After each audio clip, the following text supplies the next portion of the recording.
హరి ఓం. పరమేశ్వర స్వరూపైన సభకి నమస్కారం.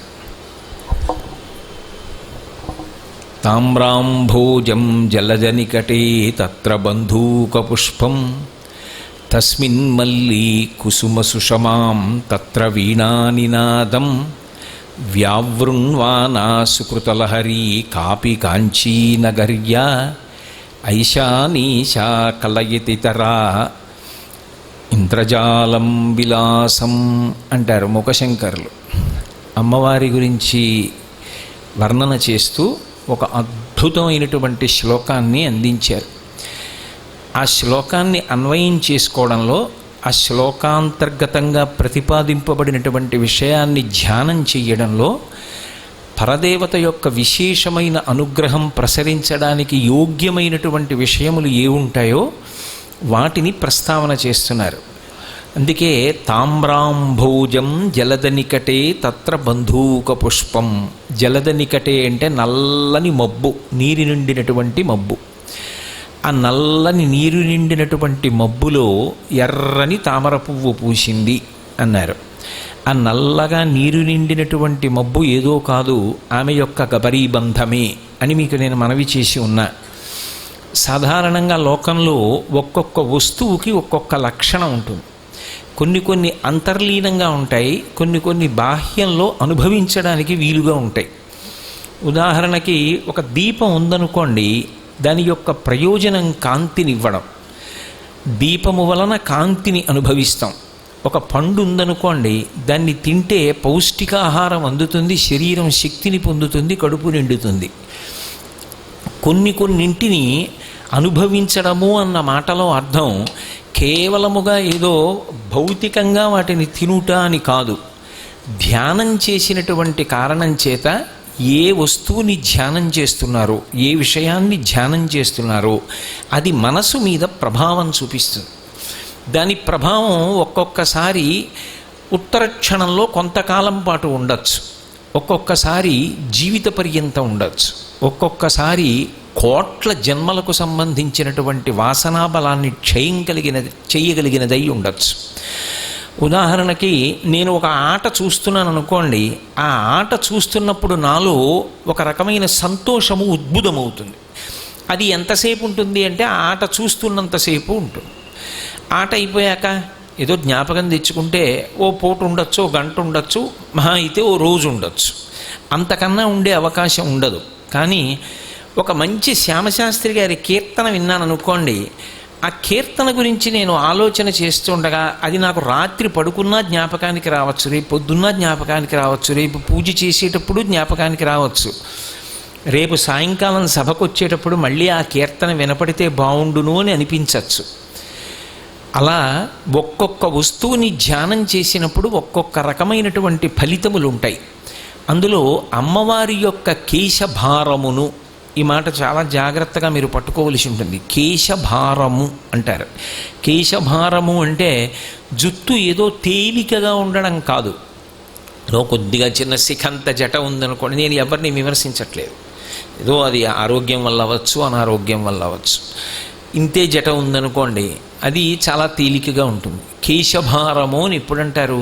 చాలా పెద్ద జుత్తు ఉందనుకోండి, అంత పెద్ద జుత్తు కబరీబంధంగా అంటే చల్లుకొని ఉండకూడదు అన్నది శాస్త్రవాక్కు కదా. అందుకని అది కబరీబంధంగా ఒక ముడిగా వేసుకుని ఉన్నారనుకోండి, దాన్ని కేశభారము అంటారు. సాధారణంగా లోకంలో కేశభారం వంక చూడడం, అదే పనిగా గమనించడం పురుషుడు పతనం అవడానికి కారణమవుతుంది. అందున విశేషించి స్త్రీ కేశభారం గురించి ఎక్కువ ఆలోచించకూడదు, తదేక దృష్టితో చూసే ప్రయత్నం కూడా చేయకూడదు. కానీ అమ్మవారి యొక్క కేశభారాన్ని ఎవరు ధ్యానం చేస్తారో వాళ్ళ యొక్క క్లేశభారము పోతుంది. క్లేశము తొలగిపోవాలి. క్లేశము అంటే బాహ్యమునందు కష్టం కాదు, మానసికమైన కష్టమును క్లేశము అని పిలుస్తారు. ఎక్కువ అన్వయం దానికి. ఈ బండరాయిని ఎత్తండి అన్నారనుకోండి, నేను పొద్దున్న నుంచి కష్టపడి సాయంకాలానికి అటు వచ్చాననుకోండి, అది శారీరకమైన కష్టం. ఒకటి మనసుని తొలుస్తోంది, అది పొడుస్తోంది. అంకుశం పెట్టి పొడిస్తే ఎలా ఉంటుందో అలా కలుక్కుమని పొడుస్తోంది, లోపల బాధ కలుగుతోంది. ఆ క్లేశమును తొలగించగలిగినది ఏది అంటే అమ్మవారి యొక్క కేశభారము. కేశభారమును ఎవరు ధ్యానం చేస్తారో వాళ్ళకి క్లేశభారము తొలగింపబడుతుంది. అది ఆవిడ గొప్పతనం. రెండవది, లోకంలో ఎక్కడైనా సరే హేయమైన వస్తువులుగా చెప్పబడేవి ఏవి అంటే వెంట్రుకలు, గోళ్ళు. ఈ రెండు అత్యంత హేయమైనవిగా చెప్పబడతాయి. వీటిల్లో మళ్ళీ 2 జంతువులకు సంబంధించినవి మాత్రం విశేషంగా చెప్పబడతాయి. ఏనుగు యొక్క వెంట్రుక దృష్టిదోష నివారణం చేస్తుంది, అందుకని అది మంచిది. అలాగని కనపడ్డ ఏనుగుల వెంట్రుకలు పీకమని నేను చెప్పట్లేదు, అదో దోషం కూడా. ఏనుగు వెంట్రుక దోషాన్ని నివారణ చేస్తుంది. దృష్టి దోషం పోతుందని ఏనుగు వెంట్రుకతో ఉన్న ఉంగరం ఒకటి పెట్టుకుంటూ ఉంటారు చేతికి, కాబట్టి అది మంచిది. గోరు, పులిగోరు, అది కూడా దృష్టి దోషాన్ని నివారణం చేస్తుంది, అందుకని పులిగోరు వేసుకుంటారు. అదొక రాచ టీవీ కూడా. తాను వేటాడి తెచ్చిన పులిగోరుని తాను ధరిస్తూ ఉంటాడు. అలా ఇప్పుడు తెమ్మని నేను ఎవరిని ప్రతిపాదన చేయట్లేదు అని జ్ఞాపకం పెట్టుకోవాలి. దాని విశేషాన్ని చెప్తున్నానంతే. కాబట్టి లోకంలో ఏవి హేయమో అది అమ్మవారి యొక్క కేశభారమునకు అన్వయము కాదు. ఇక్కడ మీకు వెంటనే ఒక ప్రశ్న వస్తుంది. ఈ ధ్యానం చేయించడము అనేటటువంటి మాటలో అంతర్లీనమైనటువంటి ప్రతిపాదన ఏమి అంటే, మీరు జాగ్రత్తగా దాని గురించి ఆలోచించడం మొదలు పెడితే జలదనికటే అంటే అమ్మవారి జుత్తు నల్లమబ్బులా ఉంది అని వదిలిపెట్టడం కాదు. అక్కడ ఒక ప్రశ్న వస్తుంది. ఏమిటి ఆ ప్రశ్న? సాధారణంగా లోకంలో ఎవరికైనా ఒక వయసు వచ్చిన తర్వాత జుట్టు తెల్లబడిపోతుంది. అమ్మవారి యొక్క వయస్సు ఎంత? ఖచ్చితంగా మా తాతగారి కన్నా, మా ముత్తాతగారి కన్నా, మా వంశంలో అంతకు ముందున్న వాళ్ళందరికన్నా కూడా ఆవిడ పెద్ద ఆవిడే. అమ్మలగన్నయమ్మ ముగురమ్మల మూలపుటమ్మ, చాలా పెద్దమ్మ, చాలా పెద్ద ఆవిడే. ఎందుకనంటే ఈ సృష్టికి అంతటికీ పూర్వం ఆవిడ ఉంది. ఆవిడ జుట్టు తెల్లగా ఉండాలా, నల్లగా ఉండాలా? అదొక ప్రశ్న వస్తుంది కదా. నేను జలదనికటే అన్నానని మీరు వెంటనే ఎలా అంగీకరిస్తారు? నేనంటే అదే మూకశంకరులు అన్నారని. కానీ మూకశంకరులు దర్శనం చేశారు, దర్శనం చేసి మాట్లాడుతున్నారు. ఆవిడ జుత్తు నల్లగా ఉన్నది అంటున్నారు. ఆమె జుత్తు తెల్లగా ఎందుకు కనపడలేదు? ఎందుకు తెల్లబడదు? ఆవిడ తెల్లబడకుండా ఏవైనా ప్రత్యేకమైన పదార్థాలని తీసుకుంటుందా అంటే కాదు. జుత్తు తెల్లబడుట అనే మాటకు అర్థం ఏమిటంటే ఆ వ్యక్తి కాలమునకు వశపడుతున్నాడు అని గుర్తు. తెలుపు అన్నీ అందులోంచి వస్తాయి. అందుకే శివుడు తెల్లగా ఉంటాడు అన్న మాటకు అర్థం ఏమిటంటే అన్నీ ఆయనలోంచి వస్తాయి. అందున అది స్ఫటికలింగం అనుకోండి, చాలా చాలా విశేషం. ఎందుకని అంటే స్ఫటికము అన్నింటినీ కూడా బయటికి వ్యక్తం చేసేస్తుంది, లోపలికేం పుచ్చుకోదు. దాని ముందు తీసుకెళ్ళి మీరు కనకాంబరం పువ్వు పెట్టారనుకోండి, ఎర్రగా చూపిస్తుంది. తీసేశారనుకోండి, తాను తెల్లగా ఉంటుంది. ఈ జగత్తంతా ఎవరిలోంచి వస్తోందో, ఎవరిలో నిలబడుతోందో, ఎవరిలోకి వెళ్ళిపోతోందో ఆ పరబ్రహ్మమును ఈ కంటితో చూడాలంటే మార్గము స్ఫటికలింగ దర్శనం ఒక్కటే. అందుకే స్ఫటికలింగం మిగిలిన లింగాల కన్నా కూడా ఒక ప్రశస్తిని పొంది ఉంటుంది. అందరికీ జుట్టు తెల్లబడుతుంది అంటే దాని ద్వారా పరమేశ్వరుడు ఒక హెచ్చరిక చేస్తూ ఉంటాడు. నువ్వు ఎక్కడి నుంచి వచ్చావో అక్కడికి తిరిగి వెళ్ళిపోయేటటువంటి సమయము ఆసన్నమైపోతోంది. ఎంతకాలం ఉన్నావో అంతకాలం ఉంటావన్న నమ్మకమేం లేదు. అందుకే శరీరమును 2 పేర్లతో పిలుస్తారు. ఒకటి శరీరము, 2 దేహము. శరీరము అంటే వృద్ధిని పొందుతూ ఉంటుంది, బలాన్ని సంతరించుకుంటుంది. దేహము అన్నప్పుడు దహింపబడడానికి సిద్ధపడిపోతుంది. అప్పుడు ఇంకా ఉన్న సమయం తక్కువ కాబట్టి తొందరగా నువ్వు చేయాలనుకుంటున్నవి ఏ ఉన్నాయో నీ జీవుడికి సంబంధించినవి చేసేసేయి. ఒకసారి శరీరంలోంచి జీవుడు వెళ్ళిపోయాడు అనుకోండి, ఇక ఆ శరీరంతో ఆయన చేయడానికి ఏం లేదు, ఇక అయిపోయిందంతే, అవకాశం పూర్తయిపోయింది. అందులో ఉండగా నువ్వు ప్రదక్షిణం చేశావా, జీవుడి ఖాతాలోకి వెళ్ళింది. ఓ రూపాయి దానం చేశావా, ఈశ్వరుడి ఖాతాలోకి వెళ్ళింది. ఓ బాలపూజ చూశావా, ఈశ్వరుడి ఖాతాలోకి వెళ్ళింది. వసంత నవరాత్రుల్లో మూకపంచశతి పారాయణ చేశావా, నీ జీవుడి ఖాతాలోకి వెళ్ళింది. జీవుణ్ణి ఉద్ధరింపజేసుకోవాలి అంటే ఇది ఉండాలి. ఇది ఉండగా జీవుడి కొరకు తాపత్రయపడాలి. అది సమయం దాటిపోయిందా, ఆ జీవుడు వెళ్ళిపోయాడా బయటికి, ఇక ఆ తర్వాత ఉద్ధరించడానికి తరువాతి శరీరాలు ఉపయోగపడతాయని, మనుష్య శరీరం వస్తుందని సిద్ధాంతం చేసి చెప్పడం సాధ్యం కాదు. కాబట్టి ఈశ్వరుడు యొక్క హెచ్చరిక తెల్లబడిపోతుంటుంది జుత్తు. అందుకే ధూర్జటి కాళహస్తీశ్వర శతకం చేస్తూ దంతంబుల్ పడనప్పుడే తనువు ఎందారూఢి ఉన్నప్పుడే అంటూ ఏదో కేశముల్ వెల్వెల్ల కానప్పుడే అంటాడు. జుత్తు తెల్లబడకముందే భగవంతుని యొక్క పాదములను గట్టిగా పట్టుకోవడం అలవాటు చేసుకుంటే శరీరము వైక్లభ్యమును పొంది జరాభూయిష్టమై తాను కదలలేని స్థితిని పొందినా తాను ఓపిక ఉన్ననాడు ఏ శరీరాన్ని సాధనం చేసుకుని పరమేశ్వర దర్శనము కొరకు దాన్ని ఉపయోగించాడో ఆ ఉపయోగించిన కారణం చేత ఏది చదువుకున్నాడో, ఏది చూశాడో, ఏది విన్నాడో దానిని మనసు స్మరిస్తుంది. అప్పుడు మనసు చేత పుణ్యం చేసుకుంటాడు. శరీరాన్ని వాడుకోలేదనుకోండి, మనసు దేన్ని ఆధారం చేసి స్మరిస్తుంది? చూసింది లేదు, విన్నది లేదు, చదివింది లేదు, చేసింది లేదు. దేన్ని ఆధారం చేసుకొని స్మరిస్తుంది? కాబట్టి తెలుపు ఒక హెచ్చరిక. అన్ని జీవులు వెళ్ళిపోతుంటాయి. అందుకని జగత్, జగత్ అంటే జాయతే గచ్చతే ఇది జగత్, వచ్చి వెళ్ళిపోతుంది సుమా. అందుకే కాలములో వస్తాయి, కాలములో వెళ్ళిపోతాయి.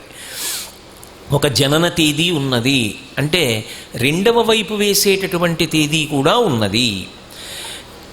నేను పుట్టిన రోజు ఒకటి ఉందనుకోండి, నేను వెళ్ళిపోయే రోజు, నేను అంటే శరీరం వెళ్ళిపోయే రోజు కూడా ఒకటి ఉండి తీరుతుంది. వెళ్ళిపోవలసిందే శరీరాలన్నీ.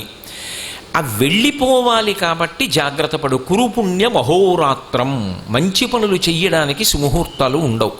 రాత్రి పగలోని చూడకు, చేసేసేయి.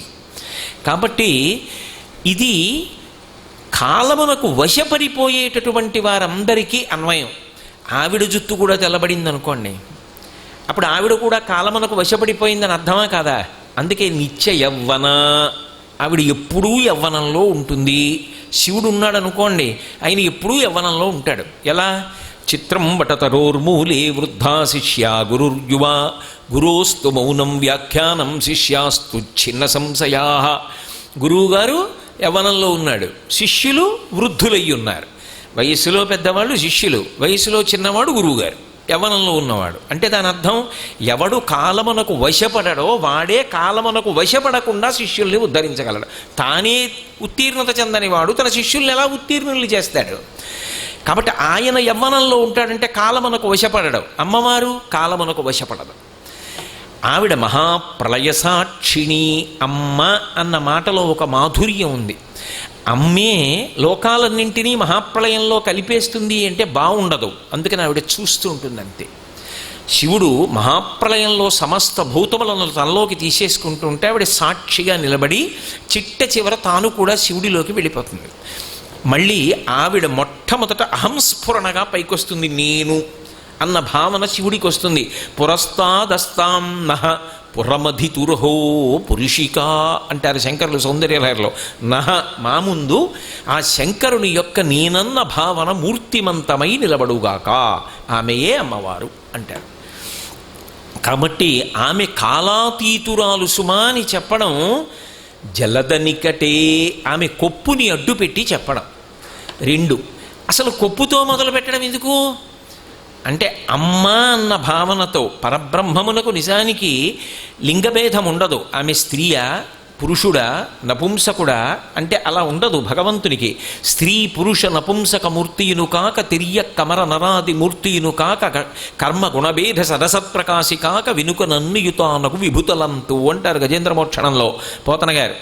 భగవంతుడు స్త్రీ కాడు, పురుషుడు కాడు, నపుంసకుడు కాడు. అందుకే మీరు సహస్రనామాలు చూస్తే కొన్ని నపుంసక నామాలు ఉంటాయి.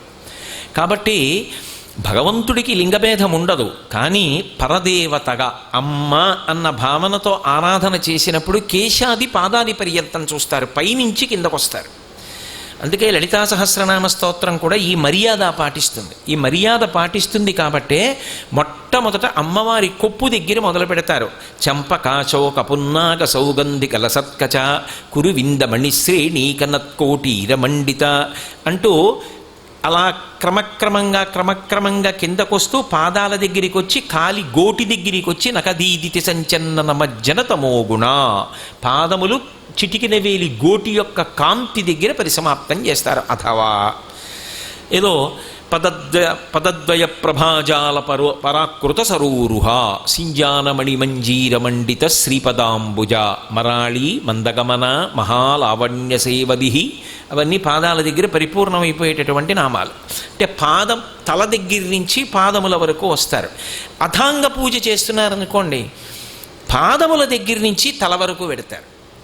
పాదౌ పూజయామి, గుల్భౌ పూజయామి అలా చెప్తూ ఊరుం పూజయామి, తొడలు, కటి, నడుము, నాభి, కడుపు, వక్షస్థలం, భుజములు, గడ్డం, నోరు, ముక్కు, కనుబొమలు, కన్నులు, లలాటము, తల. అప్పుడు మళ్ళీ పైనుంచి కిందకి వేగంగా చూస్తారు. సర్వాణ్యంగాని పూజయామి, పైన తల మీద పోస్తే పువ్వులు ఎంత వేగంగా కింద పడతాయో అంత వేగంగా పైనుంచి కిందకి చూసేయాలి. ఇదంతా ఎక్కడ విగ్రహంలో కాదు, ఇక్కడ కళ్ళు మూసుకొని చూడాలి అథాంగ పూజలో. అప్పుడు ధరించాడంటారు. ఏ మూర్తిని ఉపాసన చేస్తున్నాడో ఆ మూర్తిని లోపల ధరించి ఉన్నాడు. కన్నులు మూసుకొని చూస్తే పైనుంచి కిందకి చెప్తాడు, కింద నుంచి పైకి చెప్తాడు. అలా చెప్పాడు అనుకోండి, వాడు సుందరుడు. పైన అందం కాదు, లోపల ఉపాసన యందు సుందరుడు. ఇది సుందరకాండ. సీతమ్మ అడిగింది, ఎలా ఉంటాడు రాముడు? పగతిర్మానుషానాంచ వానరములు మీరు, ఆయన నరుడు, మీరిద్దరూ ఎలా కలుసుకున్నారు? అసలు ఎలా సిద్ధించింది? ఏది రాముడు ఎలా ఉంటాడు చెప్పు అంటే, ఆయన కింద నుంచి పైకి, పైనుంచి కిందకి రాముని యొక్క గుణములతో సహా యజుర్వేద వినీతశ్చ వేద విద్భిస్సు పూజిత ధనుర్వేదే చ వేదేషు వేదాంగేషు చ నిశ్చిత అని ఆయన యొక్క గుణములు, ఆయన యొక్క రూపము కూడా చెప్పాడు. సుందరాతి సుందరుడయ్యాడు. అంటే తన యొక్క ఇష్టదైవాన్ని పట్టుకున్నాడు లోపల. అప్పుడు సీతమ్మ సంతోషించి, అది అయితే తప్ప పుచ్చుకోదు ఉంగరం. అప్పుడు వానరోహం మహాభాగే దూతో రామస్య ధీమత రామనామాంకితం చేదం పశ్యదేవ్యంగుళీయకం ప్రత్యయార్థం తవానీతం తేన దత్తం మహాత్మన సమాస్పృశి భద్రంతే క్షీణ దుఃఖపలాహ్యసి అని ఇస్తాడు. అది ఉపాసనా బలం అంటారు. అలా పట్టుకోవాలి అంటే పైనుంచి కిందకు వస్తారు స్త్రీస్వరూపంగా ఉపాసన చేసేటప్పుడు. అందుకని అవి ఒక ఉత్తమ సంప్రదాయములు. అందుకని కబరీబంధంతో మొదలు పెడతారు. అది నీ ఉపాసన సిద్ధి పొందాలి, నువ్వు పట్టుకోవడం చేత కావాలి నీకు. అందుకని అమ్మవారి కబరీబంధాన్ని మూకశంకరులు ముందు చెప్తున్నారు.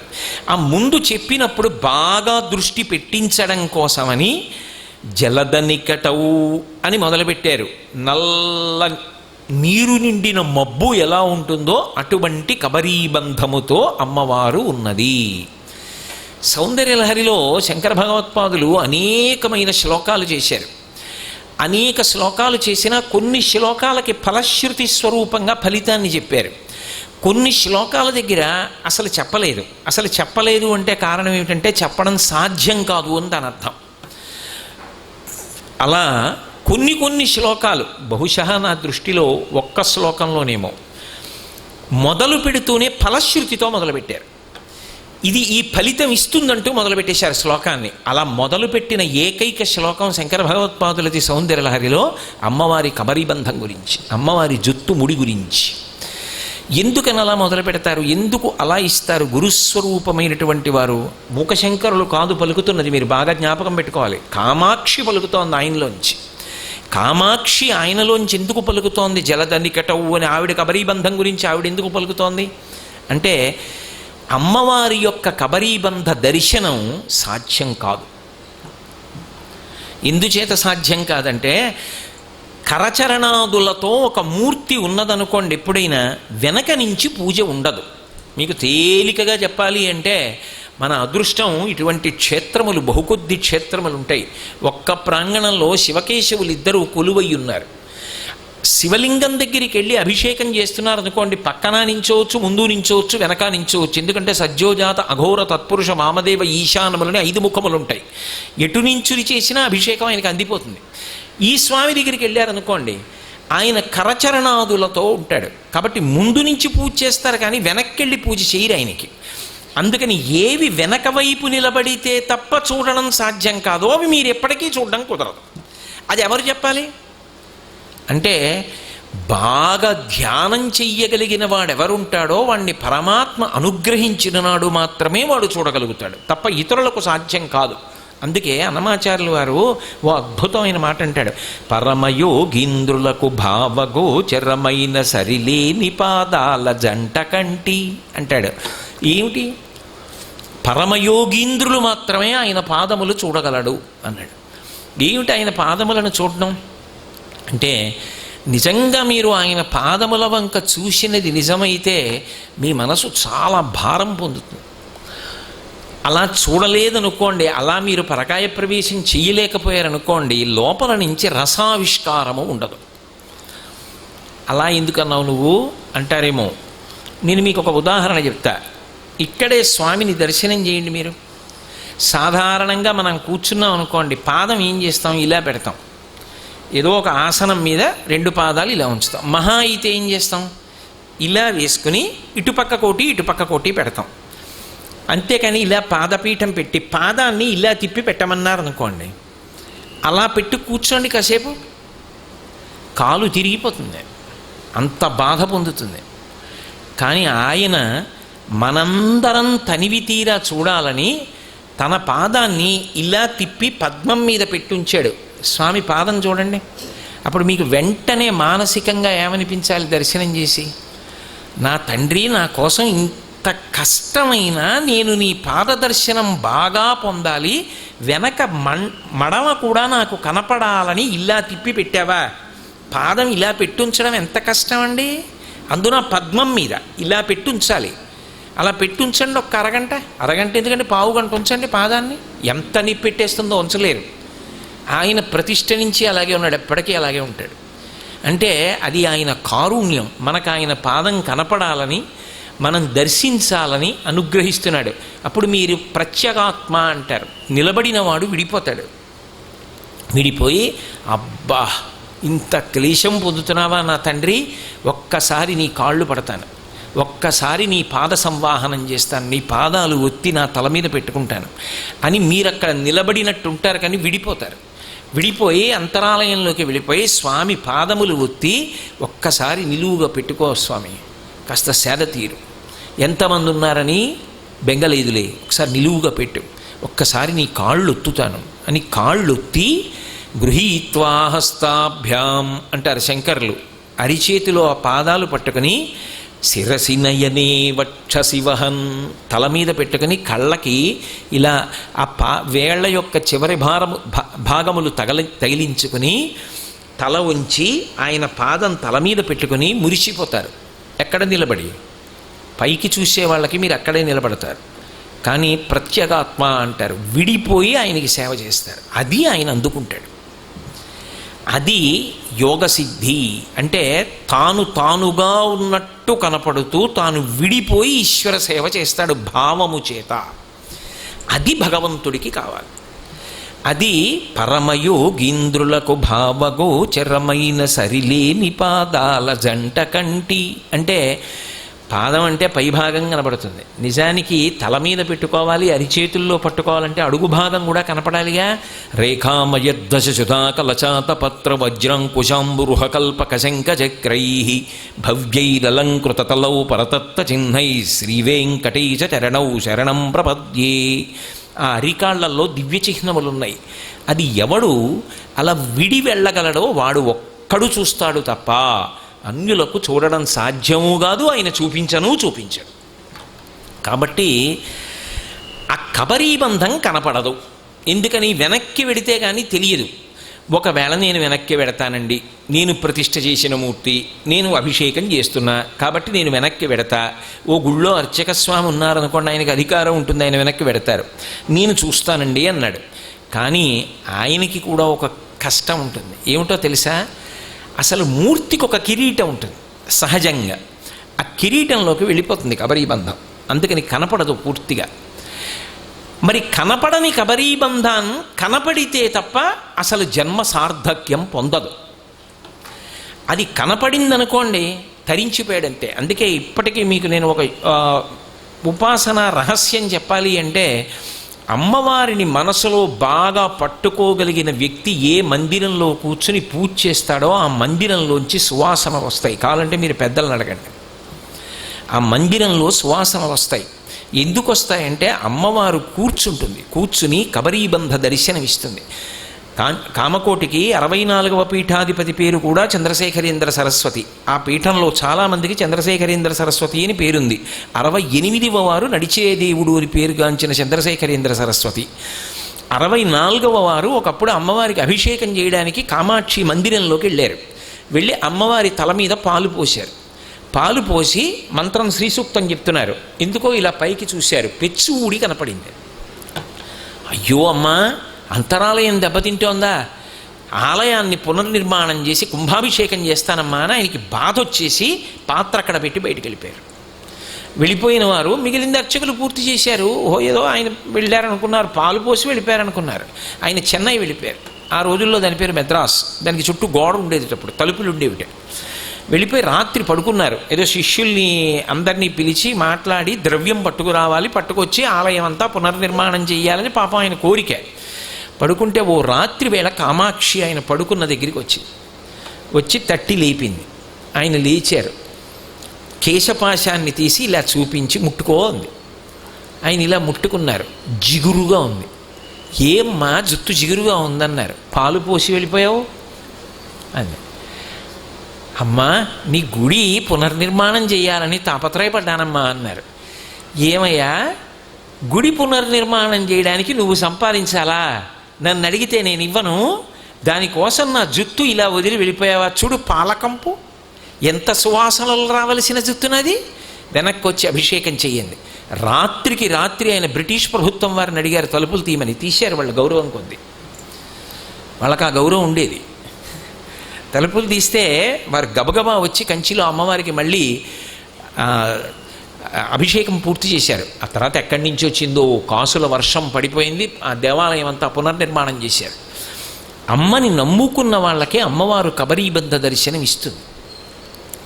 కబరీబంధ దర్శనంగానైందా, ఉత్తర క్షణంలో నల్లని కురులు చూసిన వాడు ఎవరుంటాడో, కురులు నల్లగానే ఉంటాయి, తెల్లగా ఉండవు. నల్లని కురులు అని నేను అన్నప్పుడు ఇంకొక రకంగానే మీరు అన్వయం చేయకూడదు, నల్లగానే ఉంటాయి అనాలి.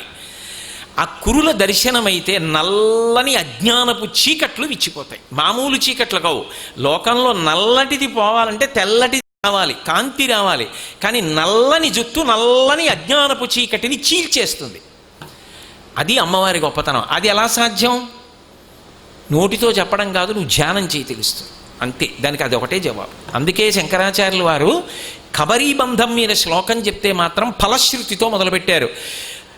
ధునోతుధ్వాంతం నస్తులిత దళితేందీవరవనం ఘనస్నిగ్ధశ్లక్షణం చికుర నికురంబం తవ శివే యదీయం సౌరభ్యం సహజముపలబ్ధం సుమనసో వసంతస్మిన్ మన్యే వలమధనమాటీ విటపినాం. అసలు పరమాద్భుతం ఆ శ్లోకం. ధునోతుధ్వాంతం అంటూ మొదలెట్టారు. మా అజ్ఞానములు విచ్చిపోవుగాక అని. ఆ తల్లిని ఎవరు నమ్ముకుంటారో ఆ నమ్ముకున్న వాళ్ళని అనుగ్రహించడానికి కబరీబంధం చూపిస్తుంది. వాళ్ళ జోలికొచ్చిన వాళ్ళకి కబరీబంధం చూపిస్తుంది. అది విచిత్రం. 64వ పీఠాధిపతులు చంద్రశేఖరేంద్ర సరస్వతి స్వామితోనే వాదించడానికి ప్రతివాదులు వచ్చారు. ఆయన ముందు చక్కగా భోజనం చేసి రెండని భోజనం ఇవి పెట్టి వాదనకి కూర్చున్నారు. వాదభిక్ష కావాలన్నారు. వాళ్ళు కూర్చున్నారు. మొదలుపెట్టండి అన్నారు. వాళ్ళకి ఏమి జ్ఞాపకం రావట్లేదు. ఎందుకు జ్ఞాపకం రావట్లేదని అడిగారు ఆయన. మీ ఒళ్ళో పిల్ల పడుకుంది, ఆ పిల్ల చిన్న చిన్న నవ్వులు నవ్వుతోంది, ఆ అమ్మాయి అందంగా రెండు జడలు వేసుకుంది, మాకు అవి చూస్తే ఏమి జ్ఞాపకానికి రావట్లేదు, ఆ పిల్లని దింపేయండి అన్నారు. ఆయన అన్నారు, నేను సన్యాసిని, నా ఒళ్ళో పిల్ల ఎందుకు ఉంటుంది? కామాక్షి పరదేవత పసిపిల్ల రూపంలో వచ్చి ఆడుకుంటుంది. అది కామాక్షి యొక్క లక్షణం. కామాక్షి అనుగ్రహించింది అనుకోండి, పసిపిల్ల రూపంలో వచ్చి ఒళ్ళోకెక్కి ఆడుకుంటుంది. అందున కబరీబంధం గురించి కబరీబంధం గురించిన విషయంలో ఆవిడ అనుగ్రహం మరీ విశేషంగా ఉంటుంది. అందుకు శంకరులు ఆ శ్లోకం మొదలు పెడుతూ ధునోతుధ్వాంతం నస్తులిత దళితి ఇందీవరవనం. ఇందులో విచిత్రం ఏంటంటే సువాసిని పూజ చేసేటప్పుడు కన్నా బాల పూజ చేసేటప్పుడు పురుషుడు కూడా తరిస్తాడు. అంటే నేను పవిత్ర హృదయంతో చెప్తున్నాను ఈ మాట. నేను చెప్పేటప్పుడు నా మనసులో ఏ కల్మషం లేదు. సువాసిని పూజ చేసేటప్పుడు వేరొక స్త్రీ కబరీబంధాన్ని ముట్టుకుని దువ్వడం మర్యాద పురస్సరంగా ఉండదని ఆయన ధర్మపత్ని చేస్తుంది. మహా అయితే ఒకసారి దువ్వెన పెట్టి ఇలా అని వదిలేస్తారంతే. అంత తప్ప ముట్టుకోవడం, ఆ ముడి వేయడం, పువ్వులు పెట్టడం చెయ్యడు కదా యువతల యజమాని. ఆయన బదులు ధర్మపత్ని చేస్తుంది. బాలపూజ చేసేటప్పుడు ఒక అదృష్టం ఉంటుంది పురుషుడికి, తాను దువ్వచ్చు. శారదా నవరాత్రులు వస్తున్నాయంటే బాలపూజ కోసం వెంపర్లాడతాను నేను. తాను దువ్వి, తాను అంగరాగములు అలది, అంగరాగములు అంటే మీకు తేలిగ్గా అర్థం అవ్వాలంటే పౌడరు, ఫెయిర్ అండ్ లవ్లీ అనుకోండి, అవి రాసి చక్కగా తల దువ్వి కొప్పేసి జటాబంధనము అంటారు. అంటే జటకి బంధనం ఉండాలి. మీకు ఇంకా మళ్ళీ బాగా అర్థం అవ్వాలంటే రబ్బర్ బ్యాండ్ అనుకోండి, పెట్టి ఓ పువ్వుల దండ తురిమి ఆ పిల్లకి బొట్టు పెట్టి కాటుక పెట్టి నైవేద్యమని తేనో కిస్మిస్ పళ్ళు ఏవో పెట్టి ప్రత్యక్ష నైవేద్యం అమ్మవారు తిన్నట్టే బాల తింటే తాంబూలం ఇచ్చి తాంబూల చర్వణం చేస్తుంటే ఎర్రటి నోటి వంక యజమాని చేసి చూస్తాడు. సువాసిని పూజలో మళ్ళీ పరిమితులు ఉంటాయి, అన్ని వేళలా సాధ్యం కాదు. ఏ అక్కగారు లాంటి వాళ్ళకో చేస్తే వేరు, అక్కడ కూడా కొన్ని పరిమితులు ఉంటాయి. కాబట్టి బాలపూజలో అయితే ఈ వైభవం అనుభవించవచ్చు. రేపు ఉదయం బాలపూజ ఉంది ఇక్కడ. దునోతుధ్వాంతం నస్తులిత దళితేందీవరవనం. అందుకని పెద్దలందరూ ఏమిటంటే అమ్మవారి జుత్తు ఎలా ఉంటుందో చెప్తారు. ఎందుకో తెలుసా, మనం చూడలేం కాబట్టి మానసికంగా చూడడానికి, ధ్యానం చేయడానికి కొన్ని కొన్ని విషయాలు అందిస్తారు. అది ఎలా ఉంటుందంటే నల్ల కలువల తండం ఎలా ఉంటుందో అలా ఉంటుంది. నల్ల కలువల తండం దగ్గరికి వెళ్ళి మీరు నిజంగా ఎప్పుడైనా నిలబడితే కళ్ళకి చాలా చల్లగా ఉంటుంది. అందుకే శంకరాచార్యులు వారు ఎప్పుడైనా అమ్మవారి కళ్ళ గురించి చెప్తే నల్ల కలువలతో చెప్తారు. దృశాద్రాఘీయస్యాదరదళిత నీలోత్పల రుచా గవీయాంసం దీనం స్నపయ కృపయా మామపి శివే అనేనాయం ధన్యో భవతి నచతే హానిరియత వనే వా హర్మ్యే వా సమకర నిపాతో హిమకర అంటారు. ఆ తల్లి కన్నులు నల్ల కలువల్లా ఉంటాయిట. అందులో ఇలా తల పెట్టారనుకోండి, నల్ల కలువ చల్లగా ఉంటుంది. దాని కింద నీటి బిందువులు ఉంటాయి రేకుల కింద. అసలు దాని సౌభాగ్యం ఏమిటో దర్శనం చేస్తేను ఆ అందం, దాన్ని చూడాలి పట్టుకుని. అలా ఆ తల్లి గొప్పతనం ఏమిటంటే ఆ కబరీబంధం చిక్కులు చిక్కులుగా ఉండదుట, చక్కగా అందంగా దువ్వి ముడివేసి ఉంటుంది.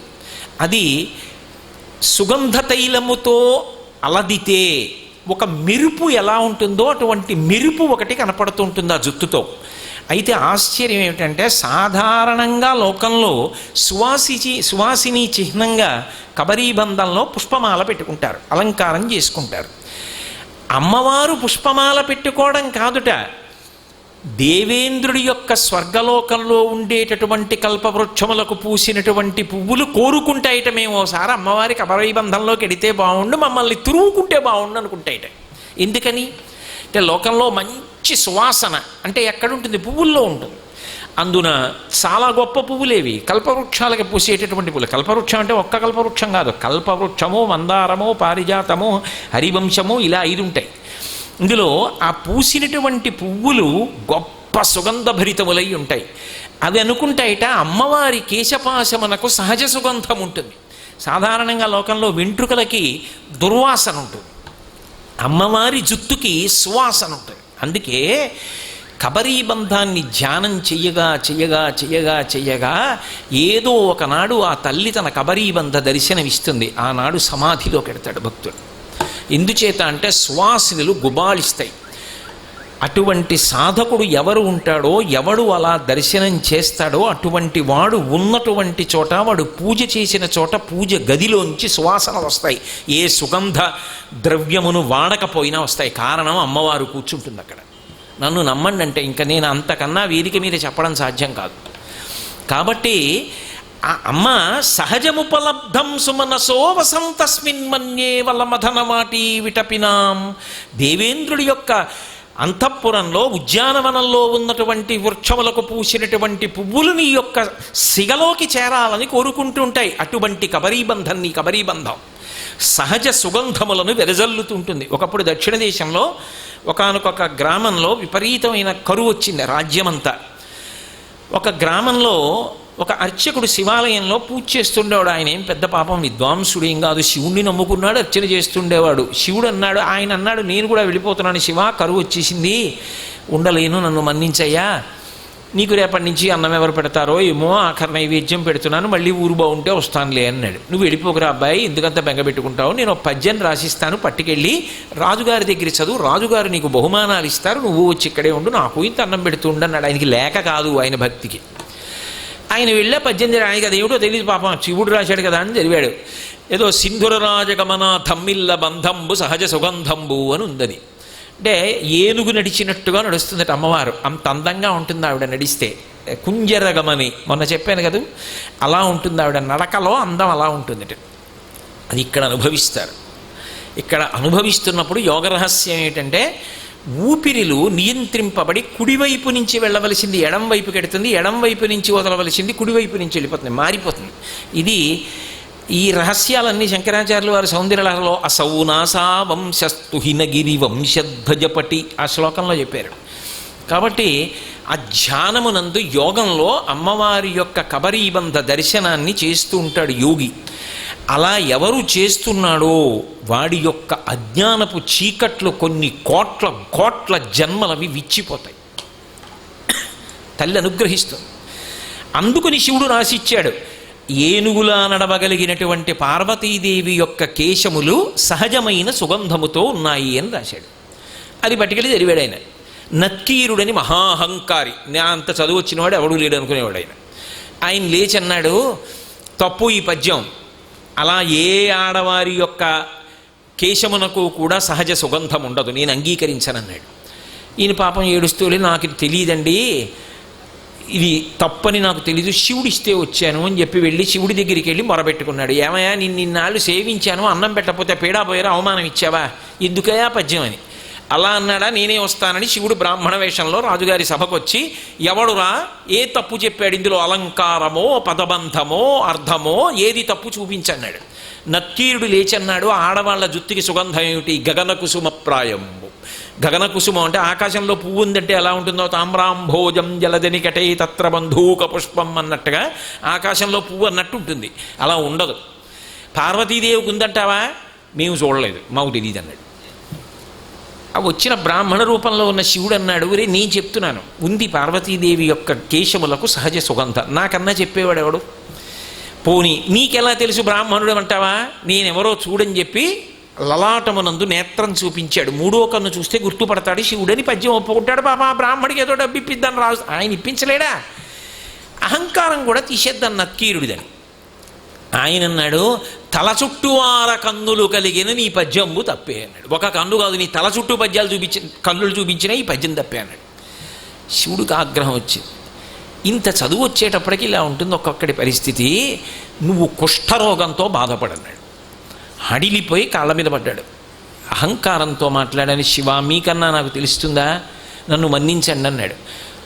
నువ్వు ఇక్కడ నుంచి బయలుదేరి కైలాస దర్శనం చెయ్యి, కైలాస దర్శనం చేస్తే నీ కుష్ఠరోగం పోతుంది. వెంటనే కుష్ఠరోగం వచ్చేసింది, తెల్లని మచ్చలు పడిపోయి చీము నెత్తురు ప్రారంభం అయిపోయి ఆయన డేక్కుంటూ బయలుదేరాడు ఉత్తర భారతానికి. ఓ చెట్టు దగ్గరికి వెళ్ళాడు. ఇదంతా నేను కాళహస్తి మహాత్మ్యంలోంచి చెప్తున్నాను. తీరా వెడుతుంటే ఓ పెద్ద చెట్టు కింద పడ్డాడు, ఓ బ్రహ్మరాక్షసుడు వచ్చాడు, నానా బాధలు పడ్డాడు, సుబ్రహ్మణ్యుడిని స్తోత్రం చేశాడు. సుబ్రహ్మణ్యుడు వచ్చాడు. సుబ్రహ్మణ్యుడు వచ్చి, ఏమిటి ఎందుకు బాధపడుతున్నావు అన్నాడు. మీ నాన్నగారి శాపం ఇచ్చారయా, విద్య చేత అహంకారం పొంది ఆయనే చెప్పినటువంటి పద్యం కాదన్నాను, మీ అమ్మగారి జుత్తుకి సహజ సుగంధం ఉంటుందంటే ఒప్పుకోలేదు నేను, ఆయనేమో కైలాస దర్శనం చేయమన్నాడు, అందుకని కైలాస శిఖర దర్శనం కోసమని బయలుదేరాను, ఇక నడవలేను, వేళ్ళు అవి ఊడిపోయి నన్ను అక్కడికి తీసుకెళ్ళన్నాడు. సుబ్రహ్మణ్యుడు అన్నాడు, నీకు బుర్ర ఉందా, విద్వాంసుడిని అంటావు, మా నాన్నగారు అంత కఠిన హృదయుడా, ఆయన నిన్ను కైలాస దర్శనం చేయమంటాడా కుష్ఠరోగం ఇచ్చి, ఎలా నడుస్తావు, ఎలా పెడతావు. ఆయన చెప్పింది ఏమిటంటే, రాజుగారి అంతఃపురంలోంచి బయటికి వెళ్ళి కాళహస్తి దేవాలయ శిఖరం చూడవయా, అది దక్షిణ కైలాసం కాబట్టి అని చెప్పాడు. నువ్వు ఇక్కడికి పరిగెత్తుకొచ్చావు, ఎవడు రమ్మన్నాడు, పోయి శ్రీకాళహస్తిలోనే ఆలయ శిఖరం చూడన్నాడు. ఇప్పుడు శ్రీకాళహస్తి మాత్రం ఎలా పెడతాను, నువ్వే తీసుకెళ్ళన్నాడు. అంటే సుబ్రహ్మణ్యుడు శ్రీకాళహస్తిలో వదిలేశాడు. ఆయన ఒక్కసారి శ్రీకాళహస్తి శిఖరం వంక చూసి నమస్కారం చేశాడు, పోయింది కుష్ఠరోగం. అందుకని దక్షిణ కైలాసం అంటారు శ్రీకాళహస్తిని. కాబట్టి సింధురరాజగమన ధమ్మిల్ల బంధంబు సహజ సుగంధంబు, ఆవిడ యొక్క జుట్టుకి సహజమైనటువంటి సుగంధం ఉంటుంది. అథవా మూకశంకరుల యొక్క కోరిక ఏమిటి అంటే మూకశంకరులది కాదు, కామాక్షి పరదేవత యొక్క కోరిక ఏమిటి? ఆయన నుండి పలుకుతూ ఏదో ఒక చిక్కుముడిలా నేను ప్రతిపాదన చేస్తే జలదనికటే తామ్రాంభోజం అంటే వీళ్ళ నల్లమబ్బులా ఉన్న నా కొప్పు గురించి ఆలోచిస్తారు. ఆలోచించేటప్పుడు ఏదో రాత్రి కూర్చుని అత్తగారు కోడలు నల్ల మబ్బు అంటే నల్లటి కురిలే అంటే అత్తయ్య గారండి ఆవిడ జుత్తు తెల్లబడదా, మీ జుత్తు తెల్లబడిపోతుంది కదా, మరి ఆవిడ జుత్తు తెల్లబడదా అని కోడలు అడగదా? అడిగితే అత్తగారు చెప్పద్దా ఎందుకు నల్లబడదో? ఎందుకు నల్లబడదో చెప్పి ఆవిడ కేశములకు ఉండేటటువంటి సహజ సుగంధం చెప్పి ఆవిడ కేశపాశమునందు ఆవిడ కబరీబంధమునందు అలంకృతమయ్యేటటువంటి పుష్పములను చెప్పి ఒకసారి మానసికంగా దర్శనం చేసినంత మాత్రం చేత క్లేశభారం పోవడం కాదు, ఐదో తనం నిలబడుతుంది. ఎందుకని? అది పూలమాల చేత అలంకృతమైనటువంటి ఐదో తనానికి సూచన అయినటువంటి కొప్పు కనుక కొప్పు దర్శనం చేత అన్ని ప్రయోజనములు కలుగుతాయి. నేను ఇందాక మీతో ప్రారంభంలో మనవి చేశా, ఒక దీపమునకు కాంతి ఎలా ఉంటుందో ఒక్కొక్క వస్తువునకు ఉండేటటువంటి లక్షణం అంత గొప్పగా ఉంటుంది. కోట్ల జన్మల నుంచి వచ్చినటువంటి అజ్ఞానము కూడా అమ్మవారి కబరీబంధ దర్శనము చేత విచ్చిపోతుంది. నేను కాదు, శంకర భగవత్పాదులు చెప్పారు, ధునోతుధ్వంతం నస్తులిత దళితేందీవరవనం ఘనస్నిగ్ధశ్లక్షణం చికురనికురంబం తవ శివే. శివే అంటే మంగళప్రదురాలా అని పిలిచారు. అందులో ఇంకొక పేరు పెట్టి పిలవాల అమ్మవారు. అంత గొప్ప కబరీబంధం. అందుకని అది ప్రతిపాదన చెయ్యడం కోసమని జలదనికటే. ఇప్పుడు అక్కడ ఏముంటుంది అంటే తామ్రాంభోజం ఎర్రటి తామరపు ఉంది. ఇప్పుడు మీరు జాగ్రత్తగా అంటే ఇక్కడ వరకు చెప్తున్నారు మూకశంకర్లు, లేదు కామాక్షి ఇక్కడ వరకు మాట్లాడుతోంది అమ్మవారి మూర్తిలో. ఎర్రటి ముఖమండలం ఉంది, ఇక్కడేమో నల్ల మబ్బు కొప్పు, ఈ నల్ల మబ్బు దగ్గర ఎర్రటి తామర పువ్వు ఉంది. ఎర్రటి తామర పువ్వు అమ్మవారి యొక్క ముఖం. అయితే ఇక్కడ మళ్ళీ ఓ ప్రశ్న, అమ్మవారు ఎర్రగానే ఉంటుందా, తెల్లగా కూడా ఉంటుందా, నల్లగా కూడా ఉంటుందా, ఆకుపచ్చగా కూడా ఉంటుందా, ఎప్పుడూ ఎర్రగానే ఉంటుందా? మళ్ళీ రాత్రి మాట్లాడుకోవాలా వద్దా? అప్పుడు కదా ధ్యానం. అది ఏమీ అక్కర్లేకుండా ఇదంటే ఇది అని చెప్పేస్తే ధ్యానం ఎందుకయింది? కొనసాగిస్తేనే చర్చ, కొత్త విషయాలు వచ్చేది. నెగడులో కర్ర పెట్టి పొడిస్తేనే నిప్పురవ్వల పైకి లేచేది. సాధనకి మనసును అక్కడ పెట్టడానికి శంకర భగవత్పాదులు ఇచ్చిన శ్లోకం.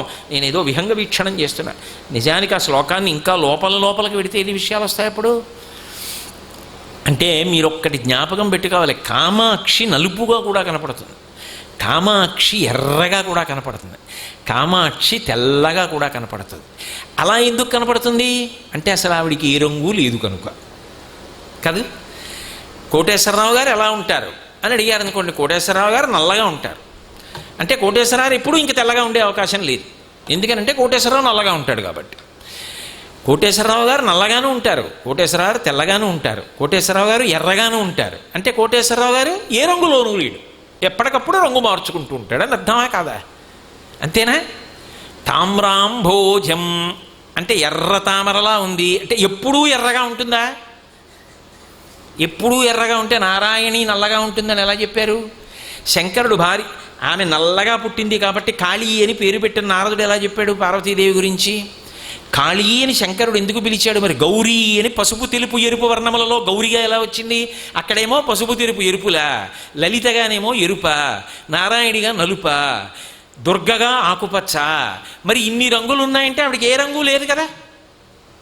అసలు ఏ రంగు లేని దానికి ఏ రంగు లేదని చెప్పకుండా తామ్రాంభోజం ఎర్రగా ఉందని చెప్పడం ఎందుకు? మరి ఎరుపునే ఎందుకు చెప్తున్నారు మూకశంకర్లు? అక్కడ మూకశంకర్లు కదా కామాక్షి నన్ను ఎర్రగా చూడండి అని ఎందుకంటోంది అంటే నల్లగా అంటే బాగుండదనే. ఆవిడికి అసలు రంగే లేనప్పుడు అసలు ఆవిడ రంగుల పట్ల ద్వేషభావం ఎందుకు పొంది ఉంటుంది? అసలు ఆవిడికి అలాంటివి ఏమి ఉండవు, మనకుంటాయేమో కానీ. దాంట్లో ఆలోచించవలసినది, ధ్యానించవలసిన విషయం ఒకటి ఉన్నది. ఏమిటది అంటే ఆమె ఎర్రగా ఉన్నది అన్న మాటకి అంటే నేను చాలా తేలికగా ప్రతిపాదన చేసేస్తున్నాను, శ్లోకాన్ని పూర్తి చేయాలి కాబట్టి. ఎరుపు అన్న మాట నేను ఎప్పుడైనా వాడితే అందులో కొన్ని అంతరార్థాలు ఉంటాయి.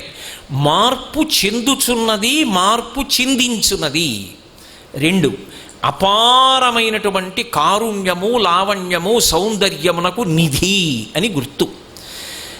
ఆకాశం ఎర్రబడింది పొద్దున్న, అంటే చీకటి పోయి వెలుతురు వస్తోంది, మార్పు చెందుతోంది. మధ్యాహ్నం ఎర్రబడింది, సూర్యుడు పతాక స్థాయిలో ఆకాశంలో మధ్యలో ఉన్నాడు. సాయంకాలం ఎర్రబడింది, వెలుతురు పోయి చీకటి వస్తోంది. ఎరుపు, ఆ రక్తవర్ణ, రక్తము చైతన్యమునకు గుర్తు. ఏదో మార్పు కావాలనుకున్న వాళ్ళందరూ ఎర్రజెండా పట్టుకుంటుంటారు. ఎరుపు, ఆ ఎరుపు ఎక్కడున్నదో అది మార్పునకు సంకేతం. ఆమె ఎర్రగా ఉన్నది ఆమె కొరకు కాదు, మన కొరకు. అంటే ఆమె అలా కనపడుతూ మనకేదో చెప్పాలనుకుంటోంది. ఏమిటి చెప్పాలనుకుంటోంది అంటే సమిష్టి వ్యష్టి. నేను మీ కొరకు ఒక మహాప్రయోజనాన్ని సాధించాను, అది ఒక్కసారి స్మరించండి, దానివలన మీలో ఒక పెద్ద మార్పు వస్తుందంటోంది. అందుకు తామ్రాం భోజం. ఏమిటి ఆవిడ చేసిన మహోపకారం? ఒకప్పుడు మన్మధుడు తన పరిధిని అతిక్రమించాడు. ఏమిటి అతిక్రమించడం అంటే, తండ్రి శంకరుడు, మన్మధుడు కొడుకు.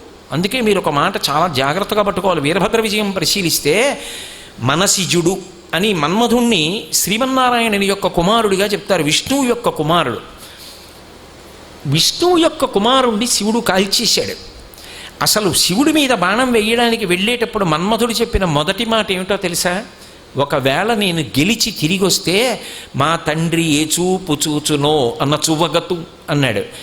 శివుడి మీద బాణం వేసేంత మొనగాడివిరా అని మా నాన్నగారు నన్ను ఎలా చూస్తారో అని నేను భయపడుతున్నానన్నాడు. శివకేశవులు రెండు కాదు, ఒకటే. అందుకే నలుపు తెలుపుల చేత సంకేతిస్తారు. ఈయన నలుపు ఆయన తెలుపు అని ఎందుకంటారో తెలుసా? అవి రెండు రంగులు కావు గనక. నలుపు రంగు కాదు, అన్నిటినీ పుచ్చుకుంటుంది. తెలుపు రంగు కాదు, అన్నీ వదిలిపెడుతుంది. మధ్యలో ఉన్నవి రంగులు. రంగులు జగత్తు, అన్నిటినీ లోపలికి తీసుకునేవా రెండు. అవి రెండు శాశ్వతము అని చెప్పడానికి వీళ్ళిద్దరూ నలుపు తెలుపులలో ఉంటారు. అంతేగాని అక్కర్లేని భేదవాళ్ళని తెచ్చుకుని వాటి కోసం కొట్టుకుంటే ఎవడేం చేస్తాడు తత్వం తెలుసుకోకుండా? కాబట్టి ఏమిటి ఎరుపు అంటే, ఒకానొకప్పుడు మన్మధుడు తన పరిధిని అతిక్రమించి తండ్రి పట్ల చెయ్యరాని దోషం చేశాడు. తండ్రికి తల్లి మీద కామోపవేశం కలగాలని కొడుకు ప్రయత్నం చేయడం లోకంలో ఉంటుందా? అంటే మీకు అర్థం అవ్వాలని నేను ఆ మాట అనేశాను అంతే సభాముఖంగా. తాను వెయ్యొచ్చా పుష్పబాణం శివుడి మీద? పుష్పబాణం వేశాడు. ఎంత దోషం! ఆయనకేం క్రోధం ఉన్నవాడు కాదు, ఆయన సదాశివుడు. నువ్వు పరిధిని అతిక్రమించావు, నీకు అధికారం ఇస్తే. అందుకు మూడో కన్ను తెరిచాడు. భగభగమను పెనుమంటలు భుగభుగమని ఆ లోకమంతా అల్లుకొనంగన్. ఆ కంట్లోంచి వచ్చినటువంటి మంటలు లోకమంతా అల్లుకుంటే మన్మధుడు బూది కుప్పై కింద పడిపోయాడు. ఇప్పుడు బూది కుప్పై కింద పడిపోతే ఏమిటి నష్టం? మన్మధుడు లేడు కాబట్టి మన్మథ బాణములు పడవు. మన్మథ బాణములు పడకపోతే స్త్రీ పురుషులకు ఒండురుల యందు అన్యోన్యత, అనురాగము, ఆకర్షణ ఉండవు. ఆ ఆకర్షణ లేకపోతే జీవులకు శరీరములు కలగవు. ఎందుకంటే వాళ్ళిద్దరూ కలుసుకోరు కాబట్టి. కలుసుకోకపోతే ప్రత్యుత్పత్తి ఉండదు. ప్రత్యుత్పత్తి ఉండకపోతే శరీరములు పుట్టవు. శరీరములు పుట్టకపోతే ఏమిటండి నష్టం? హాయిగా పడు ఉంటాం కదా, రాబట్టి కదా ఈ ఏడుపంతా. మీరు ఎందుకు అలా తలకాయ కొట్టుకుంటారు? హాయిగా అలా ఉంటుంది కదా, మన్మధుడు కాలిపోతే గొడవ వదిలిపోయింది కదా అంటారేమో. ఈ శరీరం లేకపోతే కొత్త పుణ్యం ఎలా చేస్తారు? పాత పాపం ఎలా తీసుకుంటారు? ఇది పెద్ద పడవ, ఇది పెద్ద సాధనం. ఇందులోకి నేను వచ్చాను కాబట్టి దీన్ని అడ్డు పెట్టుకుని మాట్లాడుతున్నాను. ఇప్పుడు దీంతో మాట్లాడుతున్నాను కాబట్టి ఇంతకుముందు దీంతో ఏవి మాట్లాడకూడదో మాట్లాడి పాపం మూట కట్టుకున్నాను. ఇప్పుడు దీంతో ఏది మాట్లాడాలో అది బొచ్చో రాదో మాట్లాడుకుని దాని గురించి మాట్లాడాను కాబట్టి ఇప్పుడు నేను పుణ్యాన్ని మూట కట్టుకుంటున్నాను. ఇంతకుముందు ఈ చేత్తో ఇలా ఏం చూపించి ఎవరి పట్ల పాపం మూట కట్టుకున్నానో ఇప్పుడు ఈ చేత్తో 4 పువ్వులేసి పుణ్యం మూట కట్టుకుంటున్నాను. ఈ చేత్తో బెంగ పెట్టుకోకోయ్ అని అభయం చూపించి మూట కట్టుకుంటున్నాను. వాచిక, నోటితో చేసిన పాపం. కాయిక, శరీరంతో చేసిన పాపం. మానసిక, మనసుతో చేసిన పాపం మళ్ళీ శరీరంతోనే పోగొట్టుకుంటున్నాను. ఇది లేదనుకోండి, పాపములు ఎలా పోగొట్టుకోను, పుణ్యములు ఎలా చేయను? సాధన మీది నాకు సాధనాలు లేవు. సాధనాలు లేకపోతే కర్మలు అలా ఉండిపోతాయి. కర్మలు పోవాలి అంటే చక్రం తిరగాలి, ధర్మచక్రం. ధర్మచక్రం తిరగాలి అంటే శరీరములు కావాలి జీవులకు. అయ్యయ్యో వీళ్ళందరూ ఇలా ఉండిపోయారే, వీళ్ళందరికీ శరీరాలు ఎలా? అందుకని అమ్మవారు ఏం చేసిందంటే, అపాంగతే లబ్ధ్వా జగదిదమనంగో విజయతే. నేను కాల్చేవాణ్ణి, నువ్వు బతికించేదానివా? అనడు. ఆయన మళ్ళీ శరీరం ఇచ్చేస్తే మన్మధుడికి ఆయన అనక్కర్లేదు. మన్మధుడు మళ్ళీ తిరుగుతున్నాడు అనుకోండి, ఆవిడ వంక చూసి అన్నాడు అనుకోండి, చాలదా అంటే నేను కాల్చేవాడిని నువ్వు బతికించేదని వినా అనడా?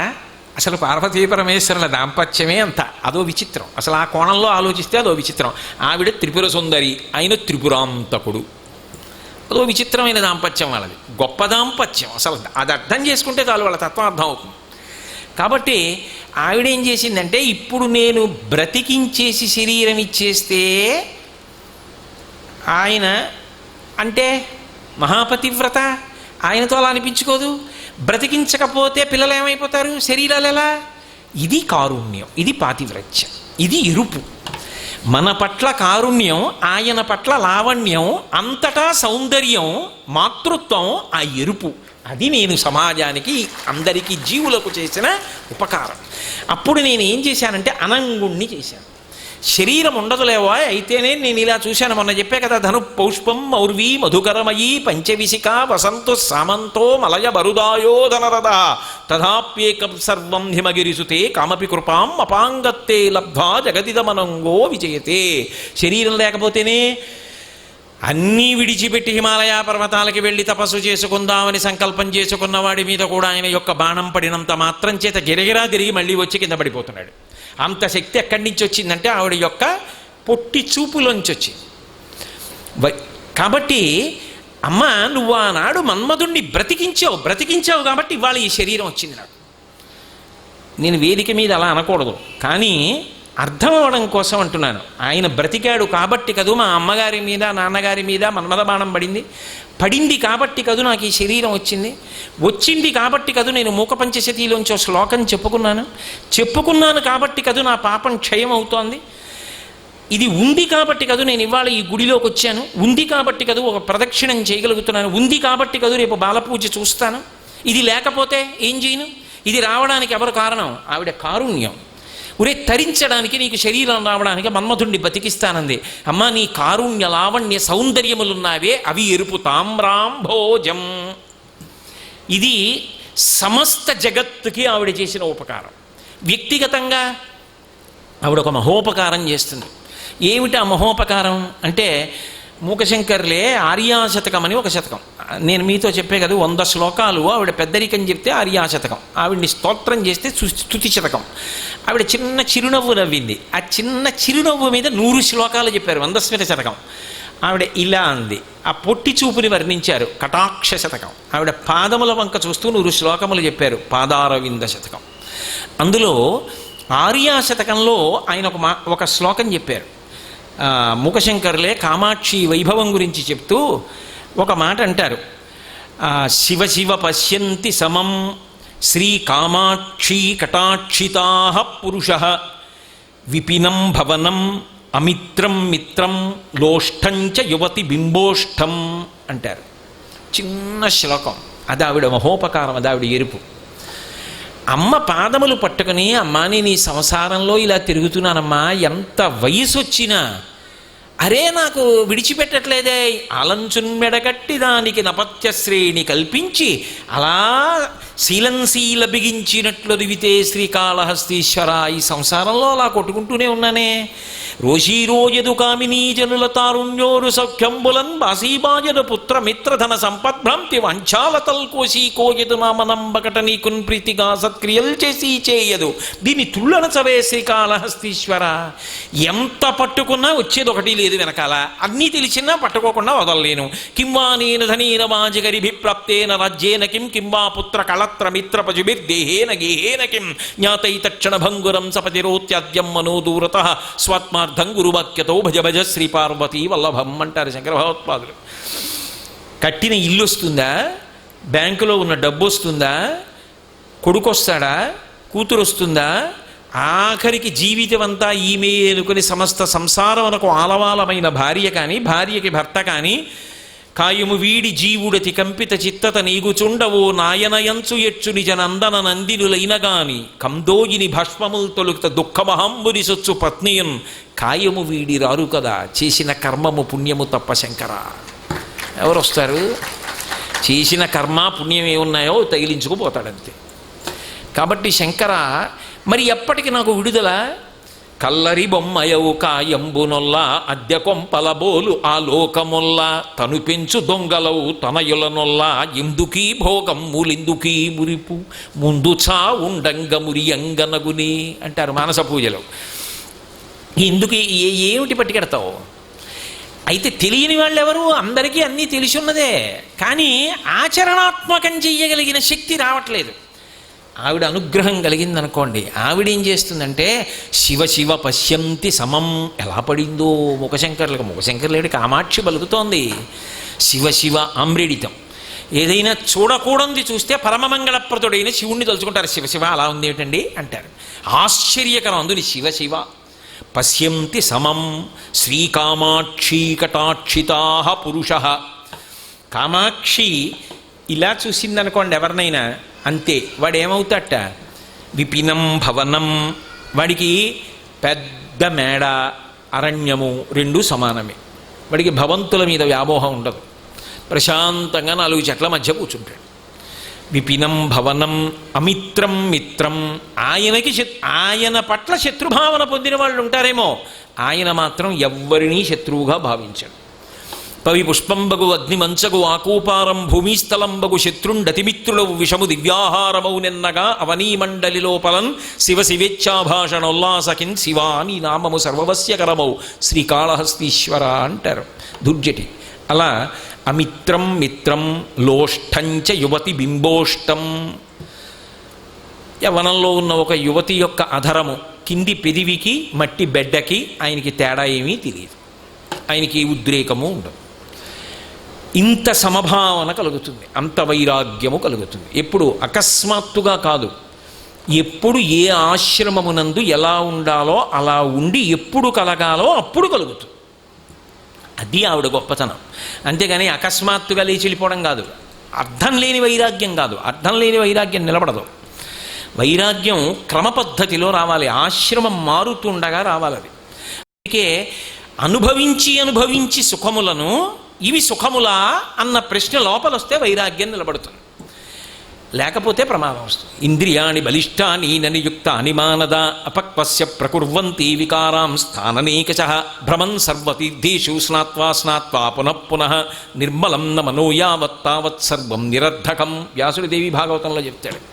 ఇంద్రియములు బలిష్టములు, అవి కాట్లు వేశాయా జారిపోతాడు.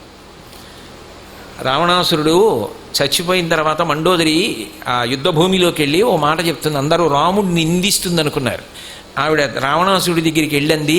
ఇంద్రియాణి పురాజిత్వా జితం త్రిభువనం స్త్వయా స్మరద్భిరివతద్వైరం ఇంద్రియైరేవ నిర్జిత అని.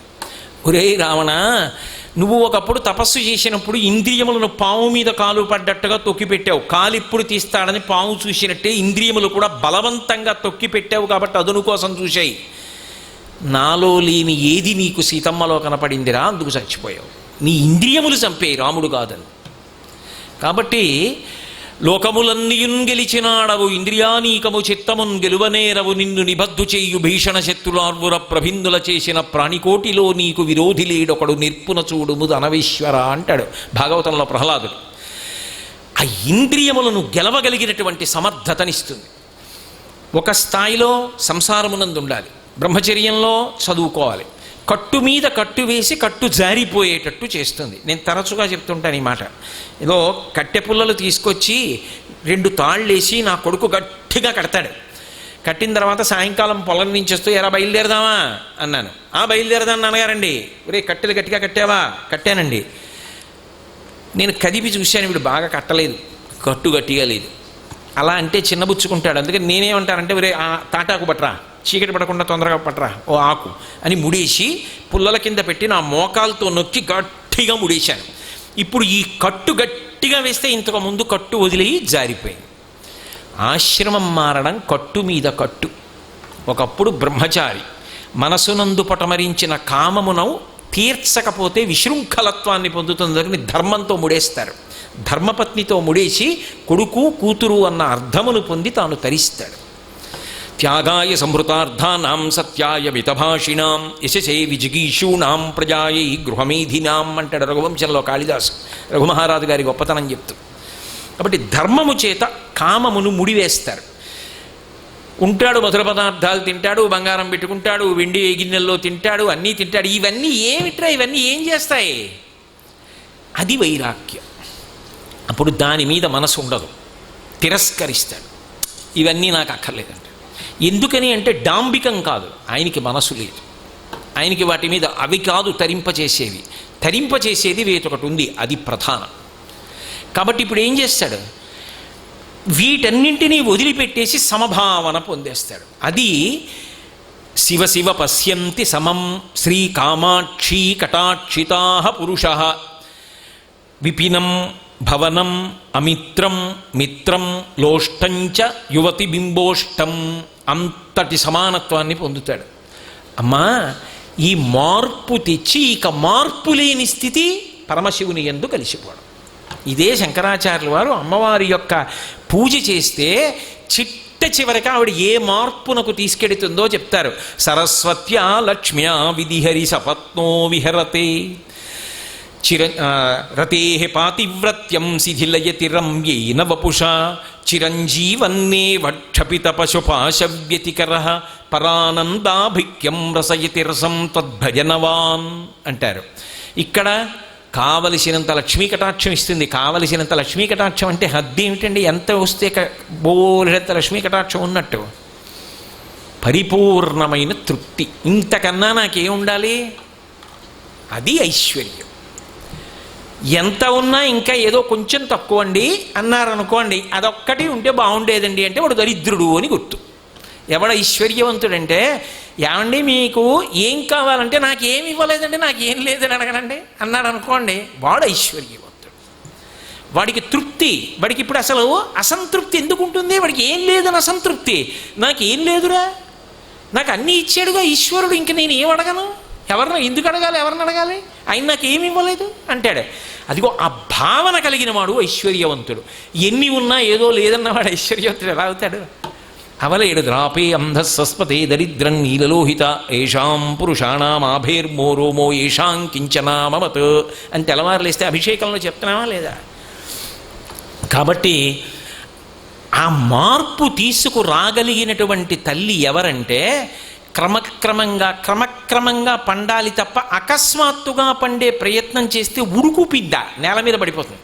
మామిడి పిండి ఉందనుకోండి, కొంచెం ఇంత అయిన తర్వాత మెత్తపడిపోయి కింద పడిపోయింది అనుకోండి, కంపు నల్లగా ఉండి దాన్ని ముట్టుకుంటే కంపు, కాలి కింద పడితే కంపు, కాళ్ళు కడుక్కోవాలి. పిండె కొంచెం పెద్దదై ఇంకొంచెం పెద్దదై దోరకాయ బాగా పండి రంగు మారిపోయి పైన ఎర్రగా అయిపోయి లోపల గట్టితనం అంతా రసంగా అయిపోయి ముట్టుకుంటే కారిపోయేట్టు అయిపోయి తనంత తాను ముచికని విడిచిపెట్టేస్తే పండిపోయాడు. ఇది మార్పు రావాలి. చెట్టును పట్టుకుని ధర్మాన్ని పట్టుకునే లోపల మార్పు రావాలి. ఈ లోపల మార్పు పైకి కనపడదు. లోపల మారుతూ తనంత తాను చెట్టుని వదిలిపెట్టాలి. అంటే ఏదో ఒకనాడు ఇందులోంచి జీవుడు నిర్గతమవుతుంటే సాక్షిగా తాను చూస్తూ నిర్భయుడై నిలబడగలగాలి. అది ఆవిడిస్తుంది. అది తామ్రాంభోజం. ఆ మార్పులు ఎప్పుడు ఏవి కావాలో అది ఇవ్వగలిగిన తల్లివి నువ్వు. అది ఎరుపు. అంతేగాని ఆవిడ ఎరుపుగానే ఉంటుంది. అందుకని ఎర్రటి ముఖం ఎర్ర తామర పువ్వు అని చెప్పారు. అని చెప్తే కామాక్షి చెప్పే మాట ఎందుకు అవుతుంది? కాబట్టి నేను నీకు ఈ అనుగ్రహం ఇవ్వగలిగిన దానను నన్ను వదిలి ఎక్కడో తిరుగుతావేమిట్రా? కాబట్టి జలదనికటే తామ్రాంభోజం దమ్రాంభోజం జలదనికటే తత్ర బంధూక పుష్పం. ఇప్పుడు నల్ల మబ్బులో ఎర్ర తామర ఉన్నది. బాగా దర్శనం చేశారు కదా మీ అందరూ. కబరీబంధంలో అమ్మవారి ఎర్రటి ముఖమండలం ఉన్నది. అదే ఆవిడ ప్రేమ, ఆవిడ కారుణ్యం, ఆవిడ లావణ్యం, ఆవిడ సౌందర్యం, ఆవిడ పాతివ్రత్యం మీకు నేను మనవి చేసి ఉన్నాను. అందులో ఏముంది? తత్ర బంధూక పుష్పం. బంధూక పుష్పం అంటే అర్థం కావడానికి మంకెన్న పువ్వు అంటారు. మంకెన్న పువ్వు అయితే అందరూ చూస్తారు, ఎర్రగా నిప్పులా ఉంటుంది మంకెన పువ్వు. కానీ నిజానికి మంకెన పువ్వు కాదు. మంకెన పువ్వు పెద్దది ఉంటుంది, చిన్నది వేగి పువ్వు అంటారు. ఎర్రగా నిత్తురు గడ్డ కట్టినట్టు ఉంటుంది. ఆ వేగి పువ్వు ఈ తామర పువ్వులో ఉందిట. అసంభవం. అలా పువ్వులో పువ్వు పుట్టదు. కానీ పుట్టిందని మూకశంకరులు అంటున్నారు. ఎక్కడ చూస్తూ? అమ్మవారి వంక చూస్తూ. అంటే ఇప్పుడు అన్వయం ఆయన ఏం చూసి చెప్తున్నట్టు ఈ మాట అంటే, ఎర్రటి ముఖంలో ఎర్రటి పెదవి కనపడుతోంది. మీరు ఒక్క విషయం బాగా జ్ఞాపకం పెట్టుకోవాలి. మహాకవులు కానీ ఆచార్య స్థితిని పొంది, ఆచార్య అంటే ఆచరించువారు అని దాని అర్థం, తెలుసుకుని ఆచరించువారిని ఆచార్య అంటారు. భీష్మాచార్య, ద్రోణాచార్య, కృపాచార్య అని. అంతేగాని ఇంకో అర్థం కాదు దానికి. ఆచార్య అంటే ఆచరించినవాడు అని. ఆచార్య స్థాయి శంకరాచార్య, ఆచార్య స్థాయి పొందినటువంటి మహాపురుషులు అమ్మకి సంబంధించినటువంటి ఏ అంగప్రత్యంగముల గురించైనా మాట్లాడతారు. ఎందుకు మాట్లాడతారో తెలుసా? అది నాబోటి అల్పజ్ఞుడికి ఎందుకు అలా మాట్లాడారు అనిపించవచ్చు. కానీ నేను మీకు ఒక్క ఉదాహరణ చెప్తాను, మీరు పవిత్రమైన మనసున్నవారు కాబట్టి పట్టుకోగలుగుతారు. అంతకన్నా నేను ఇంకా సభాముఖంగా చెప్పక్కర్లేదు. ఓ 4 ఏళ్ల పిల్లాడు ఉన్నాడు తల్లికి, 2 ఏళ్ల పిల్ల ఉంది. భర్త ఇంకా రాలేదు కార్యాలయం నుంచి, ఒళ్ళు చెమట ముద్దయిపోయింది. స్నానం చేయాలనిపిస్తోంది. స్నానం చేస్తే వీళ్ళిద్దరూ కొట్టుకుని ఏమి ప్రమాదం తెచ్చుకుంటారో, ఒకళ్ళనొకళ్ళు ఎక్కడ తోసేసుకుంటారో భయం. ఆవిడ గదిలోకి తీసుకొచ్చి తలుపు వేసేసి తాను స్నానాల గదిలో తలుపు తీసి స్నానం చేస్తాం.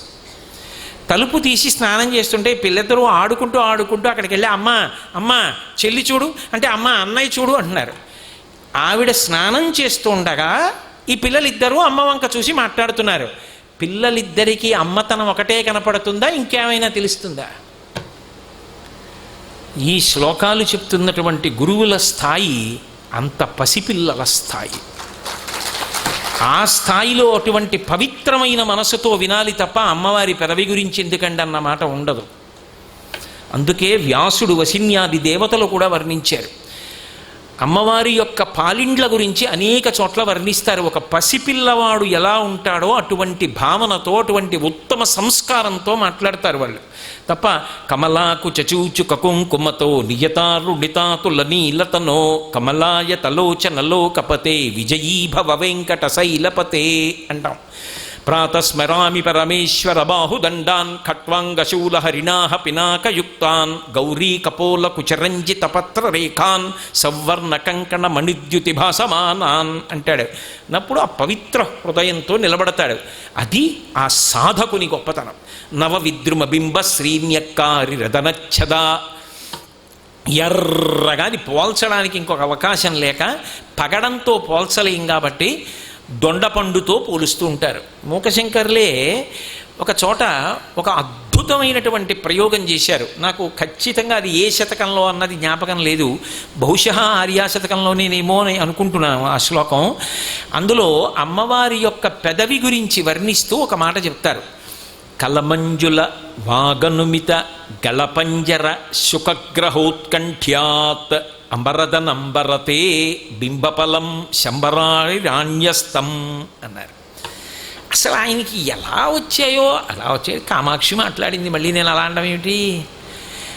ఆయన అన్నారు, అమ్మాయి ఈ పెదవి నీది అధరం అంటే కింది పెరివి, ఎందుకు పై పెదవి గురించి మాట్లాడరు, ఎందుకు కింద పెదవి గురించి మాట్లాడతారంటే దాని వెనక ఉపచారములను మానసికంగా చెయ్యగలిగినటువంటి వాడు చెయ్యగలిగినటువంటి ఒక అద్భుత దర్శనం ఉంటుంది. నేను మా అమ్మకి పరమప్రీతితో ఒక బంగారు పాత్రలో కాసిన ఆవు పాలిచ్చి అమ్మ తాగమ్మా అన్నాను అనుకోండి. మా అమ్మ ఒరే ఇంత ప్రేమగా తెచ్చిపెట్టావా, గోరువెచ్చటి పాలు ఏలాలవంగ గనసార సుగంధి తీర్థం దివ్యం వీచ్చరితి హేమ ఘటేషు పూర్ణం యాలుక గుండ చల్లి పట్టుకొచ్చావా, తాగుతలే అని తీసుకుని ఆవిడ ఇలా తాగుతోంది అనుకోండి. పై పెదవి కనపడుతుందా, కింది పెదవి కనపడుతుందా? మీరు మానసికంగా ఆవిడ తాగడం చూస్తే తెలుస్తుంది. పోనీ ఇంటికి వెళ్ళి మీ అమ్మాయిని ఎవరన్నా తాగమని మీరు చూడండి, కింది పెరివి కనపడుతుంది. ఆ పాలు తాగితే పాలు శారీక కూడా దాని మీద పడితే ఆఖరణ ఆవిడ అనుకోవడం కూడా కనపడుతుంది. అంటే అది ఎవరు చూస్తున్నది? మానస పూజ చేసేవాడు చూస్తున్నది. అది చెప్పాలి ఎవరికి? అందుకోవాలన్న సాధకుడికి చెప్పాలి. అందుకు చెప్తున్నారు మూకశంకరు. ఏమని? అది ఎలా ఉంటుందో చెప్పడానికి ఆయన ఒక నాటకీయ సన్నివేశాన్ని చూపించారు. కలమంజుల వాగనుమిత గళపంజర సుఖగ్రహోత్కంఠ్యాత్ అన్నారు. మన్మధుడికి చిలుక వాహనం, రతీదేవికి చిలుకే వాహనం. వాళ్ళిద్దరూ చిలక మీద ఎక్కి తిరుగుతారు. చిలక ఒక విచిత్రమైన అరుపు అరుస్తుంది, కీ కీ కీ అంటుంది, కీరవం చేస్తుంది చిలక. మన్మధుడి వాహనం చిలక కదూ. వాహనాలకున్న లక్షణం ఏమిటంటే యజమానిక్కితేనో దొంగొస్తేనో వెళ్ళడం కాదు, అవి స్వతంత్రంగా కూడా వెళ్ళిపోతాయి. గరుత్మంతుడు ఉన్నాడు అనుకోండి, ఆయనకి విష్ణుమూర్తి ఎక్కి దాన్ని ప్రారంభం చేస్తే తప్ప వెళ్ళకపోవడం అన్నది ఏమి ఉండదు. ఆయన వెళ్ళగలడు, నంది వెళ్ళగలడు. అవి స్వతంత్రంగా వెడతాయి, అనుగ్రహిస్తాయి కూడా వాహనాలు. అందుకే వాహన సేవ అంత గొప్పదైంది. కాబట్టి ఇప్పుడు మన్మధుడి చిలక ఏం చేసిందో రోజున 2-3 రోజులు అయింది. ఆయన ఎప్పుడు ఎక్కడికో తిరుగుతూనే ఉంటాడు. మన్మధుడు తిరగకపోవడం ఏమిటి? పోని తిరగలేదు అనుకోండి ఓ రోజు. ఆయన తిప్పించోటికే తిరగడం ఏమిటి? నాకు ఎక్కడికో వెళ్ళాలనిపించి ఆ చిలక ఏం చేసిందంటే ఎగిరి వెళ్ళిపోయి ఆ చిలక కనపడలేదు. ఇప్పుడు ఆయన ఏమిటి? ఓపెనే 2 పనుల, ఎక్కడెక్కడికో వెళ్ళాలి, బాణాలు వేయాలి ఆయన. ఈ వాహనం ఎటో పోయింది. అందుకని ఆయన ఏం చేశాడంటే ముందు పని పక్కన పెట్టి వాహనం కోసం వెతుక్కోవడం మొదలెట్టాడు. వెతుక్కుంటూ పిలుస్తున్నాడు. ఆ చిలకకి ఏదో పేరు ఉంటుంది, ఆ పేరు పెట్టి ఎక్కడుందో ఓ ఏంటుందని తిరుగుతుంటే అది ఎక్కడా ఓ అంటలేదు. తిరిగాడు వచ్చాడు. వచ్చేటప్పటికి ఆయనకు అనుమానం వచ్చి ఎక్కడుందా చిలక అంటే అమ్మవారి కంఠంలోకి వెళ్ళిపోయింది. ఏమిటది? పంజరం. చూడండి, బందీల దొడ్లో పెట్టేశారు. ఆవునంటారు. ఎంత ఆవు అయితే మాత్రం వాళ్ళ పొలంలో మేసింది, బందీల దొడ్లో పెట్టారు. ఆవిడ గళమనేటటువంటి పంజరంలో, ఆవిడ కంఠమన్న పంజరంలోకి చిలక దూరిపోయింది. చిలక అక్కడుందని ఆయనకి ఎలా తెలిసింది అంటే అమ్మవారు మాట్లాడితే చిలక పలుకులా ఉందిట. కలమంజుల వాగనుమిత గళపంజర సుఖగ్రహోత్కంఠ్యాత్. ఇప్పుడు తన చిలకే లోపలుందని తెలుసు. ఆవిడ పలుకులు తన వాహనమైన చిలుక పలుకల్లా ఉన్నాయి. తన చిలక లోపలుందని తెలిసింది. పెద్దవాళ్ళతో వ్యవహారం, అమ్మ నా వాహనమేనమ్మా, నీ కంఠంలో ఉంది, ఇచ్చేయంటే అంటే నీ చిలకను ఏం దాచానంటావా అందా. ఇంతకుముందే ఆయనతో గొడవ పెట్టుకున్నాడు, లేనిపోని గొడవ. ఇప్పుడు ఆవిడతో కూడానా? అందుకని ఏం చేయాలి? వాహనం లేకపోతే రేపు పొద్దున్న ఎరా నువ్వు ఏమిటి ఈ మధ్య సృష్టికి కారణం అవ్వట్లేదని తిడుతుంది. తిట్టడం అంటే విమర్శిస్తుంది. చిలకనిచ్చేయమ్మా అంటే నీకు ఎవడు చెప్పాడు నీ చిలక నా కంఠంలో ఉందనంటే? ఏం చేయాలి ఆయనకు అర్థం కాలేదు. చిలకకి బలహీనత ఏమిటి? దొండపండు కనబడితే చటుక్కున పైకి దూక్కురుకుతుంది. అందుకని ఆయన ఏం చేశాడంటేట సుఖగ్రహోత్కంఠ్యాత్, తన చిలకని పట్టేసుకోవడం కోసమని అమ్మా బింబఫలం శంబరారి నాణ్యస్తం. శంబరారి అంటే శంబరాసురుడు అనేటటువంటి రాక్షసుడికి విరోధి అయినటువంటి మన్మధుడు ఒక దొండపండు ఒకటి తీసుకొచ్చి ఆవిడ ఏదో పనిలో ఉండగా ఇక్కడ పెట్టి ఇలా పట్టుకున్నట్టే. ఎర్ర దొండపండు కదూ, లోపల ఉన్న చిలక దొండపండు కోసం చటుక్కు దూకింది. ఈయన పట్టుకుని వెళ్ళిపోయాడు. అమ్మా నీ కింది పెరివి ఎలా ఉందంటే నీ కంఠంలో చిలక పలుకులు ఉంటాయి కాబట్టి ఆయన చిలక ఆ కంఠంలో ఉంది. ఆ చిలకని పట్టుకోవడానికి మన్మధుడు పెట్టిన దొండపండులా ఉందని నేను ఊహిస్తున్నాను. అమ్మో ఏమి మూకశంకర్లో ఏమి శ్లోకరచన చేశారో మహానుభావుడు.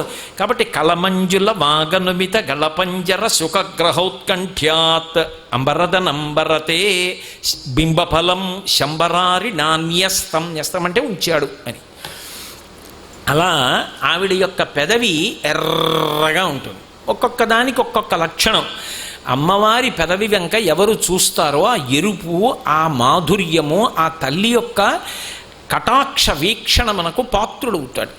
కాబట్టి ఆ ఎర్రటి పెదవిని చెప్పడానికి శ్లోకంలో తామ్రాం భోజం జలద నికటే తత్ర బంధూక పుష్పం తస్మిన్ మల్లీ కుసుమ సుషమాం. మళ్ళీ ఇప్పుడు ఆ వేగి పువ్వులో అంటే పెదవుల వెనక లో ఆ ఎర్ర పువ్వులో తస్మిన్ మల్లీ కుసుమ సుషమాం, తెల్లటి మల్లెపువ్వు ఉంది. మల్లెపువ్వు ఎంత ఉంటుంది? పెద్ద పువ్వు ఉండదు, చిన్న పువ్వు ఉంటుంది మల్లెపువ్వు.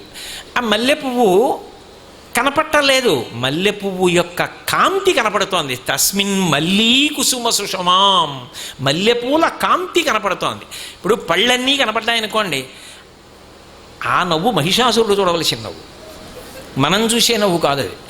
ఆవిడ పళ్ళు కనపడకుండా చిన్న నవ్వు అందనుకోండి, ఈ పళ్ళేవో కొద్దిగా కనపడతాయి. ఇప్పుడు పళ్ళు ఒకటే కనపడ్డాయనుకోండి, ఆ పళ్ళు చాలా గొప్పవని, మాతృకావర్ణములు అవన్నీ. ఆ పళ్ళు అవి కాంతివంతములై ఉన్నాయి. ఆ కాంతి కనపడుతోంది అంటే మల్లె పువ్వు యొక్క కాంతి ఆమె దంతముల యొక్క కాంతి. ఇప్పుడు ఆ దంతములకు ఉండేటటువంటి కాంతిని చెప్పడానికి మళ్ళీ ఆ వేగి పువ్వులో మల్లె పువ్వు ఉండి మల్లె పువ్వు యొక్క కాంతి బయటికి ప్రసరిస్తోంది. అంటే ఇప్పుడు మూకశంకరులు ఏం చేస్తున్నారు? మీకు తెలియకుండానే మీకు కబరీబంధం చూపించారు, ఎర్రటి ముఖం చూపించారు. ఆవిడ యొక్క సంస్కృతంలో ముఖం అంటే నోరు, సంస్కృతంలో ముఖం అంటే వదనం కూడా. అందుకని ముఖం అంటే నోరు చూపించారు, పెదవి చూపించారు, పళ్ళకుండేటటువంటి కాంతి చూపించారు. ఇప్పుడు తత్ర వీణానినాదం, వీణా నినాదాన్ని అంటే వీణా ధ్వనుల గురించి మాట్లాడుతున్నారు. ఇందులో మీరొక్క విషయాన్ని జ్ఞాపకం పెట్టుకోవాలి. అమ్మవారి యొక్క పెదవి గురించి చెప్పి పళ్ళ గురించి చెప్పారు అంటే ఎరుపు తెలుపు రెండిటి గురించి చెప్తున్నారు ఆయన. అది ప్రధాన ప్రయోజనం ఆయనకి. ఎర్రటి పెదవి, తెల్లటి పళ్ళు, అందుకని బంధూక పుష్పం తస్మిన్ మల్లీ కుసుమ సుషమాం మీ రెండు మాట్లాడారు. ఈ రెండు మాట్లాడుతున్నారు అంటే దాని వెనక అసలు రహస్యం ఏమిటో తెలుసా? మీరు ఆవిడ యొక్క పెదవి వంక చూస్తే పెదవియే కాదు ఎర్రగా ఉండేది, ఆమె నోరంతా ఎర్రగా ఉంటుంది, పళ్ళొక్కటి తెల్లగా ఉంటాయి అని నేనంటే తప్పు అసలు దర్శనం చేయలేదని గుర్తు. ఆమె నాలుక మీద దవడల్లోనూ పెదవులకు లోపల చిన్న చిన్న తెల్లటి తునకలు ఉంటాయి, అవి కర్పూర కళికలు. ఎలా చెప్పావు అంటారేమో, నేను చెప్పింది కాదు, శంకర భగవత్పాదులు చెప్పిన రహస్యం ఇది. ఎందుకు ఆ ఎరుపు చెప్తారంటే రణీజిత్వా దైత్యానపహృత శిరస్త్రై కవచిభి నివృత్యై చండాంశస్త్రిపురహర నిర్మాల్య విముఖై విశాఖేంద్రోపేంద్రో శశివిశిత కర్పూరశకలా విలీయంతే మాతస్తవ వదన తాంబూల కబళా. ఏదైనా ఒక అద్భుతమైన విషయం చెప్పవలసి వచ్చిందనుకోండి, మీ మనస్సుకి నాటుకుపోయి చాలా గొప్ప అభ్యున్నతిని ఇవ్వవలసి వచ్చిన విషయం చెప్పవలసి వచ్చిందనుకోండి, కేవల వర్ణన చేసి వదలరు. అక్కడ ఒక నాటకీయ సన్నివేశాన్ని తీసుకొస్తారు. ఒక నాటకీయమైన సన్నివేశాన్ని చొప్పించారనుకోండి, మనసు మీద ముద్రపడిపోతుంది. అందుకే అసలు ఆ శ్లోక ప్రారంభం అలా ఉంటుంది. రణీజిత్వా దైత్యానపహృత శిరస్త్రై కవచిభి. పిల్లాడు పాఠశాలకు వెళ్ళాడు, అందరికన్నా ఎక్కువ మార్కులు వాడికి వచ్చాయి, 100కి 100 100కి 100 100కి 100 అన్నింటిలో వచ్చేసాయి. వాడికి ఏదో బహుమానం ఇచ్చారు. వాడు ఏం చేస్తాడు, అమ్మకి చెప్పాలి, అమ్మా అందరికన్నా నేనేనమ్మా గొప్పగా తెచ్చుకున్నవాడిని మార్కులు చెప్పడం కోసం పరిగెత్తుకుంటూ వచ్చేస్తాడు. వచ్చేసి ఆ బూట్లు, అది ఆ తెచ్చుకున్న బహుమానం అక్కడ పెట్టి ఏదో పద్ధతిగా ఆ వేసుకున్న బూట్లు విప్పి అక్కడ పెట్టి, బూట్లు విప్పడం కొంత ఏదో ఈ కాలు మీద కాలు పెట్టి మడమ దగ్గర తొక్కి పెట్టి లాగేస్తే పాదాలు వచ్చేస్తాయేమో, సాక్స్ అలా వచ్చేయవు, తొక్కేసి లాగేస్తే వచ్చేస్తాయా? వేసుకున్న వాళ్ళకి అనుభవం ఉన్న వాళ్ళకి తెలుస్తుంది. అవి కూర్చుని చెయ్యి పెట్టి విప్పుకోవాలి కదా. వాడికి తొందర, అందుకని వాడు ఏం చేస్తాడు, ఈ బూట్లు మాత్రం ఈ కాలు పెట్టి తొక్కేసి దీన్ని, ఈ కాలు పెట్టి తొక్కేసి దీన్ని రెండు వదిలేసి సాక్స్ విప్పేంతసేపు వాడు ఊరుకోలేడు, అమ్మ దగ్గరికి వెళ్ళి చెప్పేయాలి. అందుకని సాక్స్ తోటే పరిగెత్తుకుంటూ అమ్మ దగ్గరికి వెళ్ళిపోయి అమ్మ దగ్గర అమ్మ అమ్మ అమ్మ అమ్మ నేను అన్నింటిలో ఫస్ట్ వచ్చానమ్మా అని చూపిస్తాడు ఆ బహుమానాన్ని. అలా వస్తున్నారట. ఎంత నాటకీయ సన్నివేశాన్ని తీసుకొచ్చారో చూడండి. ఎవరు? రణీజిత్వా, యుద్ధంలో గెలిచి వస్తున్నారట. అసలు ఆ శ్లోక ప్రారంభం ఎలా తీసుకొచ్చారో చూడండి. రణీజిత్వా దైత్య, ఎవరిని? రాక్షసుల్ని. ఎవరు? అపహృత శిరస్త్రై కవచిభి. పేర్లు చెప్పరు శంకరాచార్యులు వారు, నాటకీయంగా తీసుకొస్తారు. రాక్షసుల్ని జయించి గబగబా వచ్చి వాళ్లకున్నటువంటి శిరస్త్రై అంటే ఆ పెట్టుకున్నటువంటి కిరీటాలని తీసి గబగబా పక్కన పెట్టేశారట. కవచిభి, కవచాలు ఉన్నాయి. కవచం చాలా కఠినంగా ఉంటుంది, లోహంతో చేస్తారు. శత్రువు బాణపు దెబ్బలు తగలకుండా ఏదో చొక్కా గుండీలు ఎట్టుకున్నట్టుగా ఉండవు అవి. చాలా కఠినమైనటువంటి లోహంతో చేయబడినటువంటి గుండీల్ని మరలు పెట్టి తిప్పేసుకుంటారు, కవచం బద్దలవకూడదు అందుకని. ఇప్పుడు అది విప్పుకోవాలనుకోండి చాలాసేపు పడుతుంది. వాళ్ళేమో అమ్మ దగ్గరికి వెళ్ళి చెప్పేయాలి. ఎవరు? విశాఖేంద్రోపేంద్రో శశివిశిత కర్పూరశకలా. యుద్ధంలో గెలిచిన వాళ్ళు ఎవరు? రాక్షసుల మీద విశాఖ, ఇంద్ర, ఉపేంద్ర. ఏమిటి శంకరాచార్యులు వారు వేసినటువంటి వరుస క్రమం? విశాఖుడు అంటే సుబ్రహ్మణ్యుడు, ఇంద్రుడు, ఉపేంద్రో విష్ణువు. విష్ణువు ముందుండాలా వీళ్ళు ముందుండాలా? శంకరాచార్యుల వారంతటి వారు విష్ణువుని వెనక్కి పెట్టి ముందు సుబ్రహ్మణ్యుణ్ణి పెట్టి ఇంద్రుణ్ణి పెట్టి తర్వాత విష్ణువుని పెట్టారు. అలా పెట్టచ్చా? వరుసక్రమం తప్పు కదా. కేవలం ఏదో గణాల కోసం సంధి కోసం శంకరాచార్యుల వారు అలా పెడతారా? ఆయన పెట్టడం వెనక ఒక పెద్ద రహస్యం ఉంది. వెళ్ళింది ఎక్కడికి? యుద్ధానికి. యుద్ధంలో ఎవరు ప్రముఖుడు? సేనానాయకుడు ప్రముఖుడు. కారులో కూర్చున్న ఆయన ఎంత కోటీశ్వరుడైనా కారు నడిపేవాడు ప్రధానం. కారులో కూర్చున్న ఆయన చాలా తెలివిగా జాగ్రత్తగా చూసుకుంటూ కారు నడిపే ఆయన కునికితే ఇద్దరు ఉండరు. ఎక్కడ ఏ స్థానంలో ఎవరు ప్రధానమో వాళ్ళు ప్రధానం. ఒక దేవాలయంలో ధర్మాన్ని పట్టుకున్నవాడు ప్రధానం, ఒక వైద్యశాలలో రోగి ప్రధానం. అంతేగాని అన్ని చోట్ల ఎవరో కొంతమందే ప్రధానులు అయ్యి ఉంటే అది అవ్యవస్థ. అంతేగాని అయిన చోట కాని చోట మేం ప్రధానులని ఎగబడితే వాడికి తను తెలియదని గుర్తు. అసలు అలా కోరుకోకూడదు. ఎవడు ఎక్కడ ప్రధానుడో వాడిని అక్కడ ప్రధానుడిని చేయాలి తప్ప అయిన దానికి కాని దానికి ఎవడో ఒకడే ప్రధానుడు ఎలా అవుతాడు? అదో అర్థం లేని విషయం. సరే, మీకు అర్థమైంది, నేను చెప్పగలిగింది చెప్పాను అనుకుంటున్నాను, అంతకన్నా వివరణ అక్కర్లేదు. కాబట్టి విశాఖేంద్రోపేంద్రో అక్కడ వెళ్ళింది యుద్ధానికి కాబట్టి ముందు సర్వసైన్యాధికారి గురించి చెప్పాలి. సర్వసైన్యాధికారి ఎవరు? దేవతా సైన్యాధ్యక్షుడు సుబ్రహ్మణ్యుడు. అందుకని ముందు ఆయన గురించి చెప్పాలి. విశాఖుడు. ఇంద్రో ఎవరి గురించి వెళ్ళారు యుద్ధానికి? రాక్షసులు ఎప్పుడూ దేవలోకం మీదకి వస్తారు, అందుకని దేవతలకందరికీ అధిపతి కాబట్టి ఇంద్రుడు చెప్పాలి. ఉపేంద్రో విష్ణువు వామనమూర్తిగా ఇంద్రుడికి తమ్ముడిగా వచ్చాడు. ముందు అన్నయ్యని చెప్తారా తమ్ముడిని చెప్తారా? అన్నయ్యని చెప్పి తమ్ముడిని చెప్పాలి. తమ్ముడి ఇంట్లో పెళ్ళి అయితే శుభలేఖ ఎవరి పేరు మీద వేస్తారు? అన్నయ్య పేరు మీద వేస్తారు. ముందు అన్నయ్యని చెప్పి తమ్ముడిని చెప్పాలి. ఇంద్రుడు అన్నయ్య, ఉపేంద్రుడు అంటే వామనమూర్తి, తమ్ముడు విష్ణువు. అందుకని విశాఖేంద్రో పేంద్రో అంటే వాళ్ళు యుద్ధానికి వెళ్ళొచ్చారు కాబట్టి వరుసక్రమం ప్రోటోకాల్ అంతే. ప్రోటోకాల్ ఎలా ఉండాలో అలాగే ఉండాలి ఎప్పుడూ. అందుకని ప్రోటోకాల్ సిద్ధాంతాన్ని అప్పుడే పాటించిన వారు ఎవరంటే శంకర భగవత్పాదులు. విశాఖేంద్రోపేంద్రో శశివిశిత కర్పూరశకలాహ అక్కడ చెప్పారు రహస్యం. వాళ్ళు ఏం చేశారంటే కవచాలు విప్పకుండా శిరస్త్రాణాలు తీసేసి పక్కన పెట్టేసి పరిగెత్తుకుంటూ వెళ్ళిపోతున్నారు. అంత యుద్ధం చేసి వచ్చిన వాడికి ఆకలి వేస్తుందా ఇదా? ఎంత ఆకలిగా ఉంటుంది. వాళ్ళు వెళ్ళిపోతుంటే వాళ్ళకి ఏం కనపడిందంటే పరమశివుడు శుభ్రంగా భోజనం చేసి ఆ విస్తట్లో చాలా పదార్థాలు వదిలిపెట్టేశాడు. ఆయన అయ్యో కొన్ని తిన్నాడు. అమ్మవారు తిందా? అది చెప్పరు. ఆయన తిన్నాడని చెప్పారు. ఆయన తినగా కొన్ని మిగిలాయి. ఎవరు తినాలప్పుడు అవి? ఎప్పుడైనా కూడా ఇంట్లో యజమాని తిన్న తర్వాత యజమాని విస్తట్లో ఏదైనా మిగిలిందనుకోండి, దాన్ని తినగలిగినటువంటి అధికారం స్వతసిద్ధంగా ఎవరికి ఉంటుందంటే భార్యకు ఉంటుంది. తినాలని నియమమేం లేదు, తినాలనుకుంటే మాత్రం ఆవిడిది హక్కు. అంతేగాని ఎవరో వచ్చి తినకూడదు, ఆవిడ తినాలి. కానీ శివుడు ఎంత ఉదారుడంటే తన భార్య పార్వతికి తన కొడుకులకి ఇవ్వలేదు ఆ హక్కు. తనని నమ్ముకున్నటువంటి చండీశ్వరుడికి కొడుకు స్థానం ఇచ్చి చండికి ఇచ్చేశాడు. నిర్మాల్యం నువ్వు తీసేసుకో అన్నాడు. అందుకే ఇప్పటికీ చాలామంది తెలిసి తెలియక శివాలయంలో ప్రసాదం తెచ్చుకోకూడదంటారు. తప్పు. తెచ్చుకోవాలి. ఎలా తెచ్చుకోవాలంటే చండీశ్వర స్థానం దగ్గరికి వెళ్ళాలి. తప్పట్లు కొట్టకూడదు, చిటిక వెయ్యాలి. ఆయన ధ్యానంలో ఉంటాడు, కళ్ళు విప్పి ఎరా అంటాడు. అయ్యా ప్రసాదం ఇచ్చారు, ఈ మీకు చెందుతుంది కదా, శంకరుడు మీకు వరం ఇచ్చాడు కదా, పట్టుకెడుతున్నానండి. ఓ పట్టుకెడుతు శుభం భూయాత్ అంటాడు. అప్పుడు తెచ్చుకోవాలి. అది పరమశివుడు చండీశ్వరుడికి ఇచ్చినటువంటి గొప్ప అదృష్టం. కుటుంబ సభ్యుణ్ణి చేసుకున్నారు. అందుకే పూర్ణమైన ఊరిరిగింపంటే శివ కుటుంబం పెడితే పార్వతీ పరమేశ్వరులు, విఘ్నేశ్వరుడు, సుబ్రహ్మణ్యుడు, చండీశ్వరుడు కూడా పెడతాడు. పంచమూర్తి ఊరేగింపునే 5 కలిసి పెడతారు ఊరేగింపుకి. అది శివుడి తరపున పరిపూర్ణమైన ఊరిరిగింపు అంటారు. కాబట్టి ఇప్పుడు అది చండీశ్వరుడు తినాలి, మేం తినకూడదు. అందుకే ఆకలేసినా సరే అమ్మో మా నాన్నగారు ఉదారుడై ఆయనకి కొడుకు స్థానం ఇచ్చారు. అందుకని నివృత్యై చండాంశ త్రిపురహర నిర్మాల్య విముఖై, వాళ్ళ నాన్నగారు తినగా మిగిలినవి వాళ్ళు తినకుండా వెళ్ళిపోయారు లోపలికి.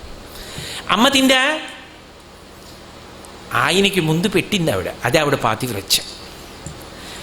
పెట్టకపోతే ఏమవుతుంది అంటే ఆయన శివుడు, ఆయనకేం బెంగ ఉండదు. ఆయనకి ఆకలేసింది అనుకోండి, పోని ఏమే వంట అయిందా అంటాడు. వండుతున్నా అందనుకోండి ఆవిడ, ఆయన పక్కింటికి వెళ్ళి చల్లయి వంట అయిపోయిందా అని అక్కడ తినేస్తాడు. ఆయన శివుడు, ఆయన భోళాశంకరుడు, ఆయనకి ఆ పట్టింపులు ఏమి ఉండవు. అందుకని ఆవిడ ఏం చేస్తుందంటే కామాక్షి కామేశ్వరి కళ్ళల్లో పెట్టుకు చూసుకుంటుంది. అందుకని ముందు ఆయనకి వడ్డించేసింది, ఆయన తినేశాడు. అది ఆవిడ పాతివ్రత్యం. అది చెప్పకుండా శ్లోకంలో చెప్తున్నారు. ఇది శంకర భగవత్పాదుల యొక్క గొప్పతనం, ఇది మూకశంకరుల గొప్పతనం. శ్లోకంలో పాతివ్రత్య ప్రకటన ఉందా లేదా? ఇప్పుడు ఆయన తినేశాడు, ఆవిడ తినేసి ఉంటే ఏం చేయాలి? తాంబూలం వేసుకుంటుంది. ఆవిడ తినేసి తాంబూలం వేసుకుంటుందా? ఎప్పుడు తాంబూలం వేసుకుంటుందా? తినేసి తాంబూలం వేసుకుంటుందని చెప్పకూడదు, ఎప్పుడూ తాంబూలం వేసుకుంటుంది. ఎందుకో తెలుసా? అసలు అమ్మవారి గొప్పతనం ఏమిటంటే, సువాసిని గొప్పతనం ఏమిటంటే ఎప్పుడూ తాంబూల చెరవడం చేస్తుంది. అసలు నిక్కచ్చిగా మాట్లాడితే పురుషుడు పూజ చేసి తాంబూలం పెడితే దాన్ని ఎవరు వేసుకోవాలంటే యజమానురాలు వేసుకుంటుంది. అది అదృష్టం. సుమంగళి అంటే తాంబూల చర్వణం చేస్తారు. అందుకే తాంబూల ప్రసాదమును మించినటువంటి ప్రసాదము ఈ లోకమునందు ఇంకొకటి లేదు. జగదంబ ప్రసాదాల్లో తాంబూలమే. ఆవిడ విశేషానుగ్రహం ఇవ్వాలనుకుందనుకోండి, తాంబూలపు పిడచ పెడుతుంది నోట్లో, ఎప్పుడూ చేస్తుంది. అందుకే లలితా సహస్రనామ స్తోత్రంలో కూడా ఆవిడ చేసే తాంబూలం గురించి చెప్తూ సమాకర్ష దిగంతర తాంబూల పూరితముఖి 1కి 4 మాటలు చెప్తారు. ఎప్పుడూ తాంబూల చర్వణం చేస్తుంటుంది. అది సుమంగళి సువాసిని యొక్క గుర్తు. నోరు ఎర్రగా ఉండాలి, ఆ తాంబూలం వేసుకుని ఉంటుంది సుమంగళి. అందుకని ఆవిడ తాంబూల చర్వణం చేస్తోంది. ఏదో ఇలా కుర్చీలో కూర్చుంది, తాంబూలం వేసుకుంది. ఆయన తినేసి అక్కడో ఉన్నాడు. ఆయన తాంబూలం వేసుకున్నాడో వేసుకోలేదో మనకెందుకు, సుమంగళి వేసుకుని ఆవిడ తాంబూల చర్వణం చేస్తుంది. ఈ పిల్లలు ఏం చేశారు? విశాఖేంద్రో ఉపేంద్రో ఈ ముగ్గురు ఏం చేశారు? అమ్మ మేము గెలిచేసామమ్మా రాక్షసులను. ఆవిడికి చెప్పాలి. ఆవిడికి ఎందుకు చెప్పాలి? శివుడికి ఎందుకు చెప్పరు? జ్ఞానం అయితే ఆయనకి చెప్పాలి, శక్తి అయితే ఈవిడికి చెప్పాలి. ఆదిశక్తి ఈవిడ శక్తి ఇస్తే కదా యుద్ధంలో గెలిచారు. అందుకని అమ్మకి చెప్పాలి. మరి ఈయన చేతిలో శూలం ఎవరిచ్చారు? ఆవిడిచ్చింది. అందుకని అమ్మ గెలిచేసామమ్మా, నువ్వు ఇచ్చిన శక్తే. పరిగెత్తుకుంటూ వెళ్ళారు. ఆవిడ తాంబూల చర్వణం చేస్తోంది. వీళ్ళు ఏం చేశారు? పరిగెత్తుకుంటూ వెళ్ళి మోకాళ్ళ మీద కూర్చుని అమ్మ కూర్చున్న కుర్చీ యొక్క దండీలు 2 చేతులతో పట్టుకుని ఇలా చూశారు. అమ్మ నోటి వంక. నోరు ఎర్రగా ఉంది, పెదవులు ఎర్రగా ఉన్నాయి, తెల్లటి పళ్ళ మీద కొద్దిగా ఎర్ర చారికలు వచ్చాయి. శశి విశిద కర్పూర శకలాహ, చంద్రబింబం ఎలా ఉంటుందో అలా ఆ పచ్చ కర్పూరపు తునకలు అక్కడక్కడ తెల్లగా అంటుకున్నాయి. చిన్నపిల్లలు, సుబ్రహ్మణ్యుడు బ్రహ్మచారి, పిల్లలు ఇంకాను, వాళ్ళు యుద్ధానికి వెళ్ళొచ్చారు. పిల్లలకి చిన్నతనంలో తాంబూలం వేసుకోకూడదు అని నియమం కాదు. కానీ వాళ్ళ అమ్మ ఎక్కడికైనా పెళ్ళికి వెళ్ళి తాంబూలం వేసుకుందనుకోండి, వాళ్ళ అమ్మ దగ్గరికి వచ్చి అమ్మ ఏంటమ్మా అంటారు. ఎర్రగా నోరు పండుతుంది. అమ్మ తాంబూలం తెచ్చి ఇవ్వదు, అది భర్తకే. పిల్లలకి ఏం చేస్తుందంటే అదొక అపురూపమైనటువంటి కానుక. అది చంటితనంలో అనుభవించేది. ఆ వయసు దాటిపోయిన తరువాత ఇక మళ్ళీ అది అనుభవించాలంటే ఇంకో ఎత్తాలి, అమ్మ పెట్టాలంతే. అమ్మ తాను నవ్వులుతున్న తాంబూలపు పిడచ ముద్ద తీసి పిల్లాడి నోట్లో పెడుతుంది. వాడు అది తినేసి అమ్మలా నాకు పండిందా అని అద్దం దగ్గరికి వెళ్ళి పెదవిలు నాలుక అన్నీ చూసుకొని అమ్మ పండిందా అంటాడు. ఆ అనడంలో పిల్లాడితనం ఉంది. ఎప్పటికీ బ్రహ్మచారులుగా ఈ ముగ్గురు అంత శక్తివంతుడుగా ఎందుకు ఉండిపోయారు అంటే ఆవిడ తాంబూలపు పిడచ తిన్నారన్నది శంకరాచార్యుల వారి సిద్ధాంతం. ఇక ఆ తాంబూల ప్రసాదానికి ఫలితం మాత్రం శంకర భగవత్పాదులు చెప్పలేదు. ఎందుకు చెప్పలేదో తెలుసా? అమ్మవారి దగ్గర పెట్టి తీసిన తాంబూలం వేసుకోవడానికి ఉండేటటువంటి శక్తిని చెప్పడం ఎవడికి సాధ్యం కాదు. మూకశంకరులకు తాంబూలం ఇచ్చింది, వరదన్కి తాంబూలం ఇచ్చింది, కాళిదాస మహాకవిని అనుగ్రహించింది. ఆవిడ తాంబూలపు పిడచ తిన్నాడా కొన్ని కోట్ల జన్మలు తగ్గిపోయినట్టే. దాని శక్తి అటువంటిది. అందుకే 17వ తారీఖు రమాదేవి గారి దంపతులు, సత్యనారాయణమూర్తి గారి దంపతులు తాంబూలాలు తయారు చేయించి అమ్మవారి దగ్గర పెట్టి, వసంత నవరాత్రులు కదా, ఆ రోజున పురుషులకు స్త్రీలకు అందరికీ కూడా తాంబూల బహుమానం చేస్తారు. అమ్మవారి దగ్గర ఉన్న తాంబూలం వేసుకోవడం అంత గొప్ప. దాని ఫలితమే చెప్పడం సాధ్యం కాదు ఇంకా. కాబట్టి రణీజిత్వా దైత్యానపహృత శిరస్త్రై కవచిభి నివృత్యై చండాంశస్త్రిపురహర నిర్మాల్య విముఖై విశాఖేంద్రోపేంద్రో శశి విశిద కర్పూర శకలా విలీయంతే మాతస్తవ వదన తాంబూల కబళా. వాళ్ళ పిడచలు తిని అంత గొప్ప స్థితికి వెళ్ళారు. విష్ణువు లోకములకు స్థితికారుడు అయ్యాడంటే, సుబ్రహ్మణ్యుడు బ్రహ్మజ్ఞాని అయి సర్వసైన్యాధిపత్యంలో ఉన్నాడంటే, ఇంద్రుడు స్వర్గలోకాధిపతి అయ్యాడంటే ఆ పిడచ తిన్నాడన్నది అంతర్లీనమైనటువంటి ప్రతిపాదన. కాబట్టి ఇంకా నేను ఏం చెప్తాను? దాని శక్తి తాంబూల ప్రసాదానికి చెప్పనని శంకరాచార్యులు వారు ఫలశ్రుతి చెప్పని శ్లోకం అంటే దానికి చెప్పడం సాధ్యం కాదు. అమ్మవారి తాంబూల ప్రసాదము అంత మహాద్భుతమైనటువంటి ప్రసాదము. కాబట్టి ఇప్పుడు మీరు ఒకటి ఆలోచించండి. తామ్రాంభోజం జలద నికటే తత్ర బంధూక పుష్పం తస్మిన్ మల్లీ కుసుమ సుషమాం అంటే ఎన్ని దర్శనం చేయిస్తోంది అమ్మవారి? ఇప్పుడు ఇన్ని మంగళప్రదమైనటువంటి విషయములను దర్శనం చేయిస్తుంటే, నేను ఇప్పుడు ఇవన్నీ చెప్తుంటే మీకు ఏదో తాంబూలం వాసన వచ్చినట్టు, అమ్మవారు మీకు నోట్లో పిడచపెట్టినట్టు, మీ నోరు కూడా ఎర్రపడినట్టు, మీరు తిన్నట్టు అనిపించినా చాలు. భావనామాత్ర సంతుష్టాయై నమో నమః. అది అనుగ్రహం ఆ శ్లోకంలోంచి. అంటే నేను ఇంకా విహంగ వీక్షణంగా మాట్లాడుతున్నాను శ్లోకం మీద. తస్మిన్ మల్లీ కుసుమ సుషమాం తత్ర వీణానినాదం. అక్కడ వీణావాద్యం వినపడుతోందిట. లోకంలో ఎక్కడైనా నల్లమబ్బు, నల్లమబ్బులో ఎర్రతామర, ఎర్రతామరలో వేగి పువ్వు, వేగి పువ్వులో మల్లె పువ్వు, మల్లె పువ్వులోంచి వీణానాదం వస్తాయా? రావు. కానీ కామాక్షి ముఖం వంక చూస్తూ చెప్తున్నారు. ఏమిటా వీణావాదన అంటే అమ్మవారి యొక్క మాట. అమ్మవారి మాట అంటే 2 గంటల ప్రవచనాలు ఉండవు. ఆవిడ ఒక మాట మాట్లాడింది అనుకోండి, అలా ఉంటుంది. ఆవిడ ఒక్క మాట మాట్లాడితే సరస్వతీదేవంతటిదే అమ్మ బాబోయ్ అని పాట ఆపేస్తుందిట. అసలు ఏమి చెప్పనండి, ఏదో చెప్పడం అంటే ఏవో తన్నుకొస్తాయి, సమయం సరిపోదని బెంగ. శంకర భగవత్పాదులు దాని గురించి ఓ మాట అంటారు. విపంచా గాయంతి వివిధమపదానం పశుపతే త్వయారబ్ధే వక్తుం శిరస చలిత శిరసా సాధువచనే తదీయైర్మాధుర్యైః అపలపిత తంత్రీకలరవాం నిజాం వీణాం వాణీ నిచుళయతి చోళేన నిభృతాం అంటారు సౌందర్యలహరిలో. సరస్వతీదేవి అమ్మవారి దగ్గర కూర్చుంది. ఆవిడేం చేస్తుంటుంది అంటే వీణానాద నిమీలితార్ధనయనే విప్రస్థచూళింబరే తాంబూల చర్వణం చేస్తూ ఎర్రటి నోటితో సమాకర్ష దిగంతరా 10 దిక్కులు సువాసనలు వస్తుంటే తాంబూల చర్వణం చేస్తే ఇలా తలూపుతూ ఉంటుందిట సంతోషంగా. సంగీతం వినేటప్పుడు తల ఊపాలి, ప్రవచనం వినేటప్పుడు ఏమీ ఊపకూడదు. ఎందుకంటే శ్రద్ధగా వింటున్నారని గుర్తు. సంగీతం వింటూ స్థాణువులై నించున్నారనుకోండి, పాడేవాడికి సంతోషంగా ఉండదు. సంగీతం ఎవరైనా పాడుతుంటే ఇలా అంటూ ఉండాలి, ఓ అప్పుడు ఓ వింటున్నారు బాగుందన్నమాట అని పాడేవాళ్ళకి సంతోషంగా ఉంటుంది. చలిత శిరసా శంకర్లు ఏదైనా చెప్తే ఎవరికి ఏ ధర్మం ఉండాలో కూడా చెప్తారు. కాబట్టి ఆవిడేం చేస్తుంది, తాంబూల చర్వణం చేస్తూ ఇలా ఇలా అంటుంది.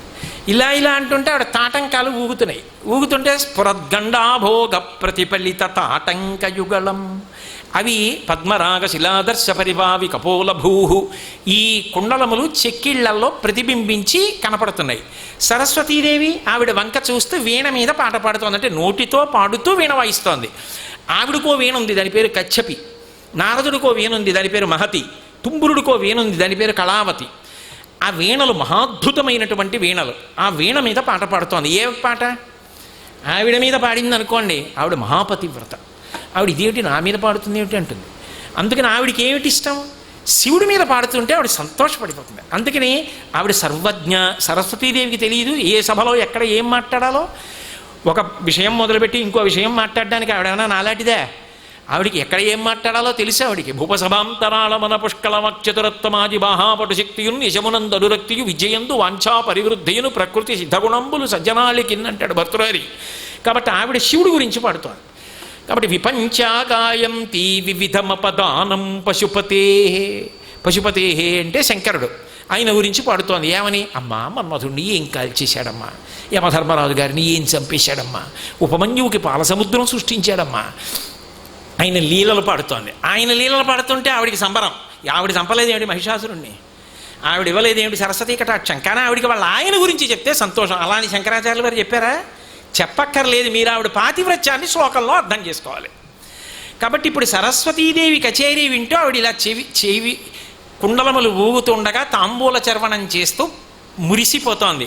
చలిత శిరసా సాధువచనే. ఆవిడేం చేసింది? మెచ్చుకోవాలి కదా. చాలా సంతోషం కలిగింది సరస్వతీదేవి కచేరీకి. అందుకని ఆవిడేం చేసిందంటే శభాష్ అంది మధ్యలో. సరస్వతీదేవి వింది, అమ్మ బాబోయ్ శభాష్ భేష్ అని. ఆవిడంటేనే ఇంత మధురంగా ఉందే, ఇంత మధురంగా శభాష్ అనగలిగిన తల్లి దగ్గర కచేరీ చేశానా? అసలు ఆవిడ పాట పాడితే అమ్మో ఆవిడ దగ్గర నేను కచేరీ చేస్తున్నానేమిటని ఆపేసి. అది ఆవిడ వినయం, సరస్వతీదేవి వినయం. ఆవిడ అంత గొప్పదైనా సరస్వతీదేవిని ఇలా కాదు ఇలా కూడా పాడచ్చు అనకపోవడం ఆవిడ గొప్పతనం. కానీ అంత బాగా మాట్లాడగలిగిన తల్లి శభాష్ అంటేనే ఇంత బాగా అంటే ఇంకా నేను పాడినా ఆవిడ దగ్గర అనే ఆగిపోయింది సరస్వతీదేవి. ఆవిడ తలలో వినయం ఉంది సరస్వతీదేవి తలలో, అందుకని ఆపేసింది. అపలపిత తంత్రీకలరవాం. ఇంకో తలకాయ ఉంది. ఏమిటది? వీణ పట్టుకుని వాయిస్తున్నప్పుడు ఆ వీణ ఇలా ఎత్తి పట్టుకుంటే అవతల వైపు గుమ్మడికాయని బోర్లించి అది కూడా ఓ బుర్రలాగే ఉంటుంది.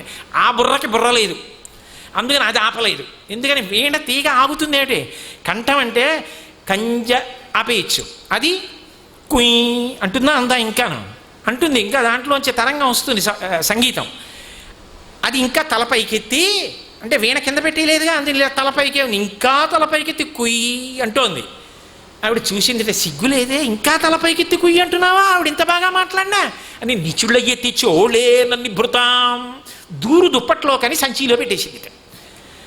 ఆవిడ నీ అంతా నువ్వు ఎలాగో తలకాయ ఉంచవలే కానీ గలీబులోకి పోని తీసుకెళ్ళి గుడగ, చూడండి అవమానం పడిపోయాడంటే తల మీద గుడగప్పేసుకున్నాడంటే, అలా ఇంకా తలెత్తావా అని వీణ బుర్ర మీద గుడ్డ కప్పేసి సంచిలో పెట్టేసి కట్టేసి సరస్వతీదేవి లేచిపోయింది. అమ్మా ఎంత బాగున్నావమ్మా అంటే సరస్వతీదేవి వీణావాదన కన్నా కూడా గొప్పగా ఉంటుంది ఆవిడ యొక్క శభాష్ అన్న ఒక్క మాట. కాబట్టి ఆవిడ మాటతో పోల్చగలిగిన వీణానాదం లోకంలో ఉంటుందా? ఆవిడ మాట మాట్లాడితే అలా ఉంటుంది. కాబట్టి మూకశంకరులు అక్కడ వరకే అన్నారు. కాబట్టి తస్మిన్ మల్లీ కుసుమ సుషమాం తత్ర వీణా నినాదం. ఇంతకీ ఎవరివన్నీ అంటే, ఒకవేళ మీరు ముందు ఆ పొడుపు కథలా ఉన్న విషయం అర్థం చేసుకోవడం కష్టమైపోతే మీకు ఒక సూచన చేయడం కోసమని చెప్పి వ్యావృణ్వాన, ఆ తల్లి ఎవరో కాదయా, ఆవిడ సాక్షాత్తుగా ఐశానీశా కలయతి తరామ ఇంద్రజాలం విలాసం. ఆ కాంచీపురంలో ఉన్నాడు ఈశానుడు అని పేరు కలిగిన వాడు, 5వ ముఖం ఈశానుడు, మోక్షం ఇవ్వగలిగిన వాడు, మహాజ్ఞాని, అన్ని కళలకు విద్యలకు ఆధారమైనటువంటి వాడు, పెరుగు తరుగు లేనివాడు, శాశ్వతుడు, నిత్యుడు, నిరంజనుడు. అటువంటి శంకరుడున్నాడే, ఆయన ఇల్లాలైనటువంటి కామాక్షీదేవి ఉందే, ఆవిడ అదిగో ఆ కాంచీపురంలో వ్యావృణ్వాన సుకృతలహరి కాపి కాంచీనగర్య, ఆ కాంచీనగరంలో ఉన్నటువంటి పరమశివుని యొక్క పుణ్యాల పంట ఇంద్రజాలం చేస్తోంది అన్నారు. ఇంద్రజాలం అంటే ఇన్ని ఏదో మబ్బులో తామర పువ్వు, ఎర్ర తామర, ఎర్ర తామరలో మంకెర పువ్వు, లేదా వేగి పువ్వు, వేగి పువ్వులో మల్లె పువ్వు, మల్లె పువ్వు దగ్గర వీణా నినాదం అంటే ఏమిటి? ఇప్పుడు నల్లమబ్బ అంటే ఆవిడ కొప్పు, ఎర్రటి ముఖము, ముఖంలో పెదవి, దంతములు, తాంబూల చర్వణము, సువాసన, ఆమె యొక్క కంఠధ్వని, వీటిని కలిపి కామాక్షి అనుప్రవేశం చేసి మూకశంకరుల చేత ఈ శ్లోకం చెప్పిస్తే, మూకశంకరులు చెప్పిన శ్లోకంగా స్తుతి శతకంలో బయటికి వచ్చిన శ్లోకం ఈ శ్లోకం. ఇప్పుడు నిజంగా దాని మీద ధ్యానం చేశారనుకోండి, దానికి అంత ఏమైనా ఉంటుందా? అసలు ఏమైనా అంత ఉంటుందా? ఉండదు. రోమాంచితమైపోయి గగుర్పొడి చేసి ఒళ్ళు పరమానందంతో అలా ఉండిపోతారు. దాని చేత ఏ ఏ విషయములను దర్శనం చేసినంత మాత్రం చేత సుమంగళిత్వం నిలబడుతుందో, జన్మ జన్మాంతరముల యందు కూడా మంగళప్రదముగా జీవించగలుగుతాడో, అజ్ఞానము నశించిపోతుందో, పరదేవతానుగ్రహం కలుగుతుందో, శుద్ధ విద్యాంకురాకార ద్విజపంక్తి ద్వయోజ్వల, శుద్ధ విద్యకి ఆధారమైనటువంటి మాతృకావర్ణముల దర్శనం చేసినట్టు దంతపంక్తి, అటువంటి దంతపంక్తిని చూడ్డానికి అవకాశం కలుగుతోందో, ఆ తల్లి చిరునవ్వుల యొక్క కాంతులను చూడగలిగినటువంటి అదృష్టాన్ని పొందుతున్నాడో, అది ప్రతిపాదన చేస్తున్నారు. ఇందులో ఇంద్రజాలం నాకు పెద్ద విశేషం ఏమిటి ఆ శ్లోకంలో అంటే, వస్తువులో వస్తువుని మార్చి చూపిస్తే ఇంద్రజాలం. ఏదో ఓ సంచి పట్టుకొచ్చి మీకు దాన్ని విప్పేసి చూపించేసి అందులో 2 వెలగపళ్ళు పడేసి 2 వెలగపళ్ళు 2 చిలకలు చేసేసాడు అనుకోండి, ఇంద్రజాలం. కానీ వస్తువుని చేయడం కాదు, కాంతి తీసుకొస్తే ఇంద్రజాలం. మామూలు ఇంద్రజాలం కాదు, మహేంద్రజాలం. ఆవిడ కాంతి చూపించింది, అది మహేంద్రజాలం. ఏ కాంతి చూపించింది? మల్లె పువ్వుల్లాంటి దంతములలోంచి సుషమా కాంతి చూపించిందే, అది చాలా గొప్ప. అది కనపడాలి. ఇవన్నీ ఇంకా ఏదో కొంతైనా కనపడతాయి. కాంతి ఎలా కనపడుతుంది?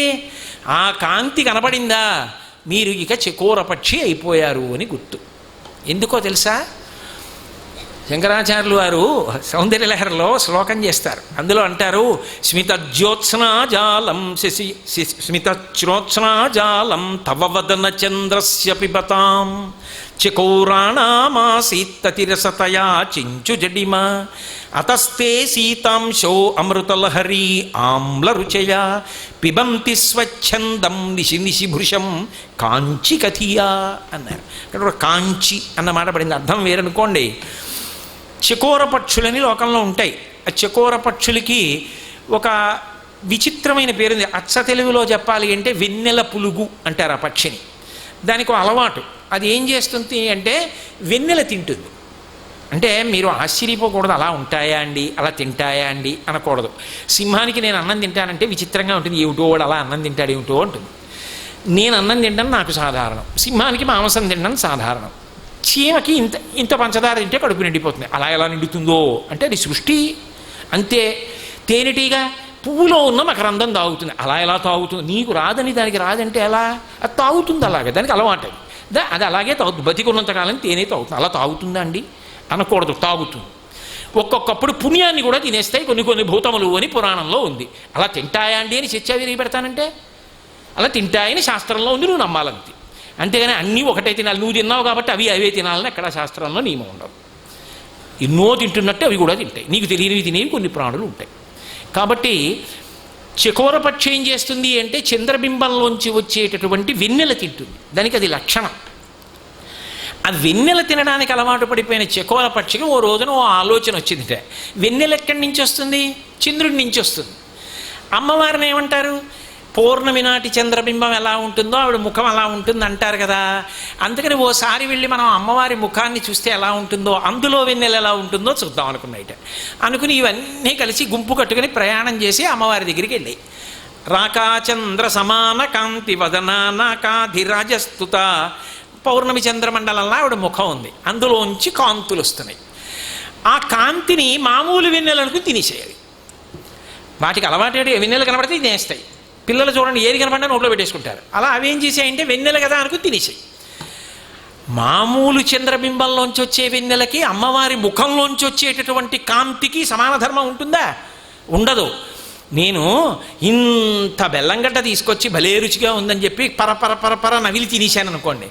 తినేసిన తర్వాత ఏదో మా ఆవిడ పాలల్లో కాస్త పంచదార వేసి పట్టుకొచ్చి ఇచ్చింది అనుకోండి. ఏమిటి పాలల్లో పంచదార వేయకుండా ఇచ్చావు? ఏమిటి పాలల్లో పంచదార వేయకుండా ఇచ్చాను? మీరు బెల్లంగడ్డ తినేస్తే అంటే ఇప్పుడు నేనేం చేయాలి?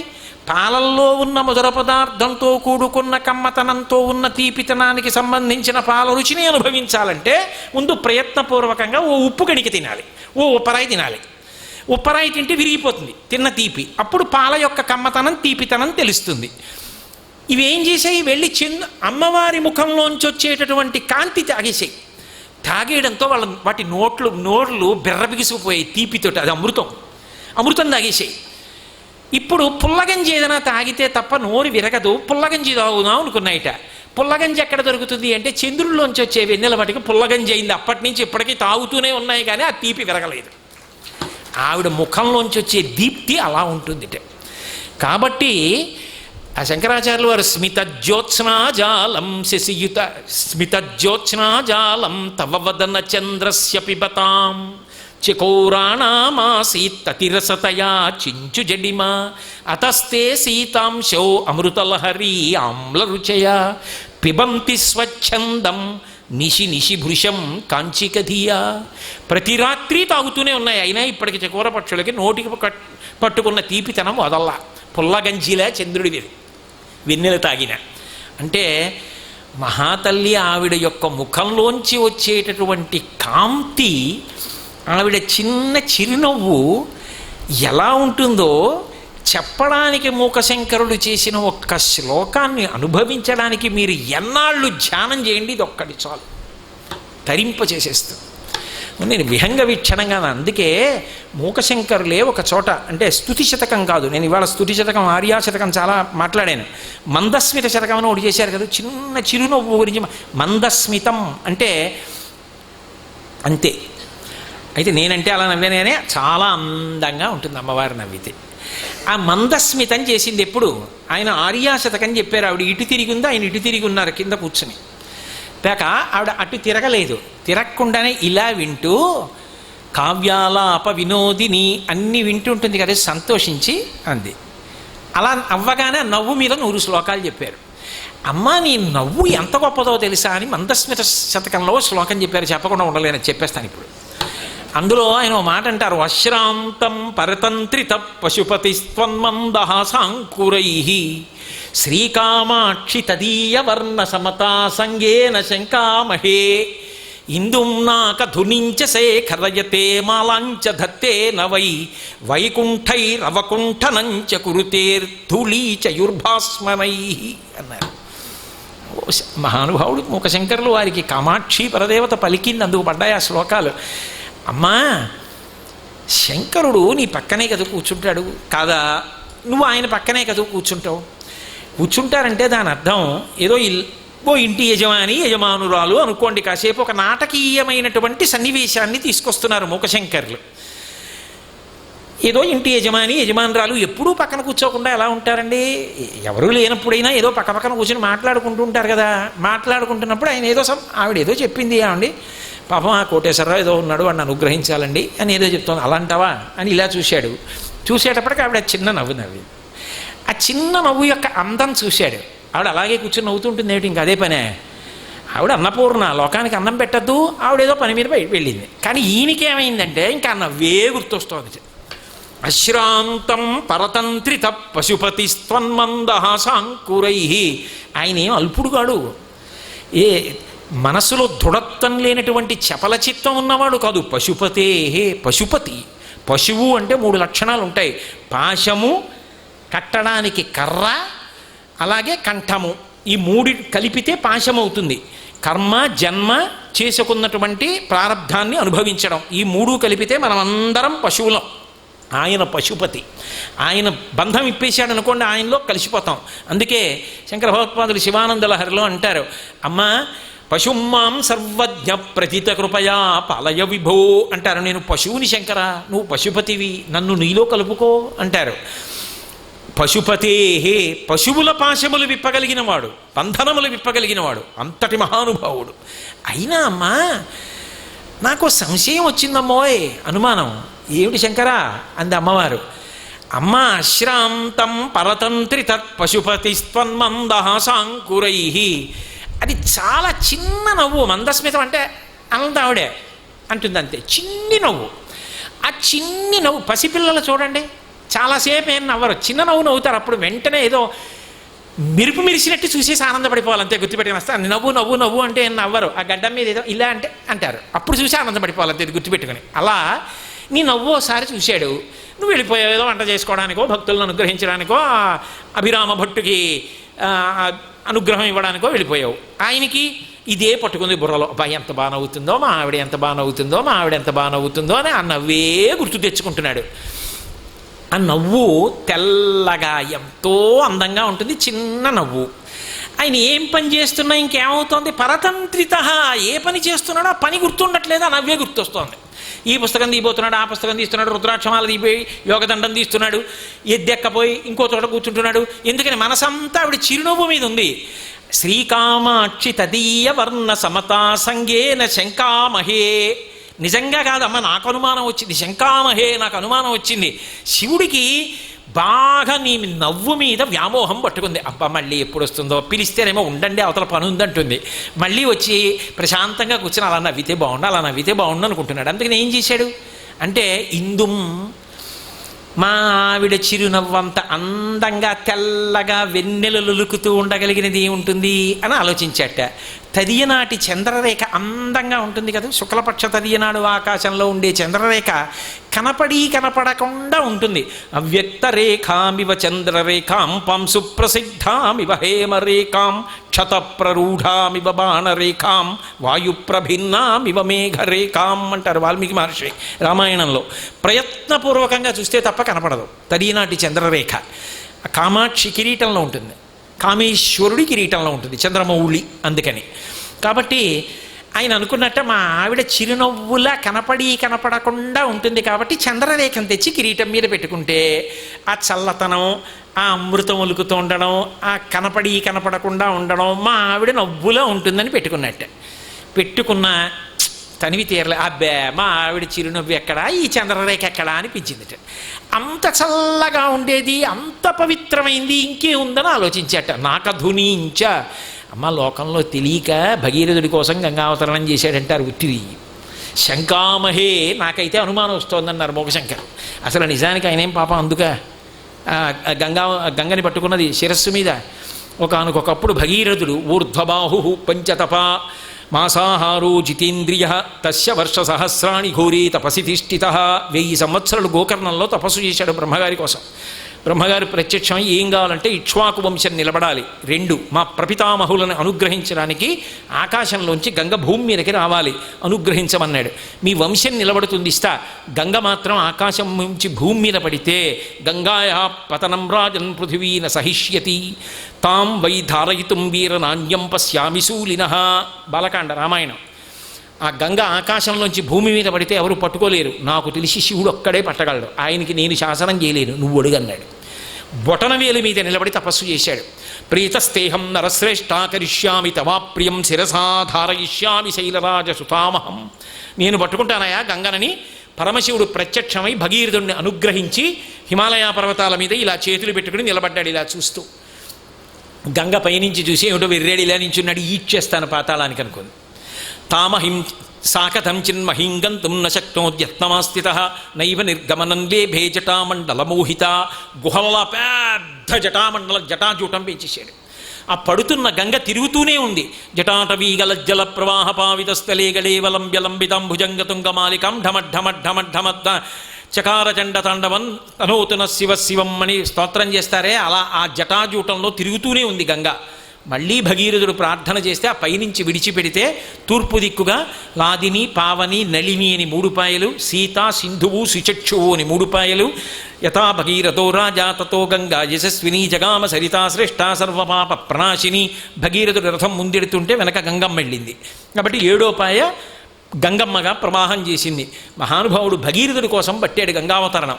కానీ మూకశంకరులు అన్నారు, శంకామహే, నాకు అనుమానంగా ఉందమ్మా, ఇప్పుడు తెలియక అలా అంటారు కానీ నిజానికి ఆయన భగీరథుడి కోసంగా కానీ పట్టల. నీ చిరునవ్వు చూశాడు. మా ఆవిడ చిరునవ్వు అంత చల్లగా పవిత్రంగా ఉండేది లోకంలో ఏముంటుంది, గంగ ఉంటుందేమో అని నెత్తి మీద గంగని పట్టాడు. గంగని పట్టినా జటాజూటంలో పట్టుకున్నా అబ్బే మా ఆవిడ చిరునవ్వు అంత చల్లగా అంత పవిత్రంగా లేదిది, ఆ అందం లేదనుకున్నాడు. కాబట్టి ఏం చేశాడు, ఇందుం నాకధునించ శేఖరయతే మాలాంచ ధత్తేన వైకుంఠం. మందస్మితం అంటే చిన్న నవ్వు కదండి, పెద్ద నవ్వు కాదు, చిన్నగా ఉండాలి, తెల్లగా ఉండాలి, పవిత్రంగా ఉండాలి. అలాంటివి ఏంటి అని చూశాడు. అందుకు తుమ్మిపూలు అంటే ఇష్టం ఆయనకి. తుమ్మి పువ్వు చిన్న పువ్వు అన్నింటిలోకి, మందస్మితం చిన్న నవ్వు, అది తెల్లగా ఉంటుంది. అమ్మవారి నవ్వు తెల్లగా ఉంటుంది, అది పవిత్రం, ఆ నవ్వు పవిత్రం. అందుకని అవి తెచ్చి దండ కట్టేసుకున్నాడు ఏకంగా. దాన్ని దండ కట్టడం ఎంత కష్టం, విడిపూలు పూజ చేసేయమంటేనే చాలా కష్టం, ఎందుకంటే వేళ్ళకు పట్టుకుని ఉండిపోతాయి అవి. తడి చేసుకున్నారు అసలు ఊడవు, ఇలా చిమ్మాలి. దాన్ని ఇలా అరిచేతిలో వేసుకుని ఇలా వేయాలి తప్ప అవి పూజ మామూలుగా చేసేద్దామంటే అంత సాధ్యం కాదు. వాటిని దండ కడితే వైకుంఠైరవకుంఠనంచ కురుతేర్థుళీచయుర్భాస్మరై. తుమ్మిపూల దండ మెళ్ళో వేసుకుని చూసుకున్నాడు. మావిడ చిరునవ్వంత తెల్లగా అంత అందంగా లేదనుకున్నట్టు. మరేం చేయాలనుకున్నాడు, అందుకని భస్మ కణాలు తీసుకొచ్చాట. తెల్లగా ఉంటాయి కదా కణాలు, అందుకని ఆ విభూతి తీసుకొచ్చి ఒళ్ళంతా రాసేసుకున్నట్ట. విభూతి రాసేసుకుని చూసుకున్నట్ట. మా ఆవిడ చిరునవ్వంత తెల్లగా అంత పవిత్రంగా ఈ భస్మ లేదనుకున్నట్టు. అశ్రాంతం పరతంత్రిత.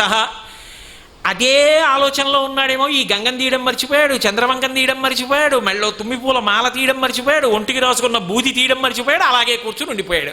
అమ్మా అవన్నీ నిజానికి పవిత్రాలు అంటారు కానీ అవన్నీ పవిత్రాలు మీ ఆయన గొప్పగా పెట్టుకున్నావు కావు, మీ చిరునవ్వు మర్చిపోలేక ఆయన ఇవన్నీ పెట్టేసుకున్నాడు.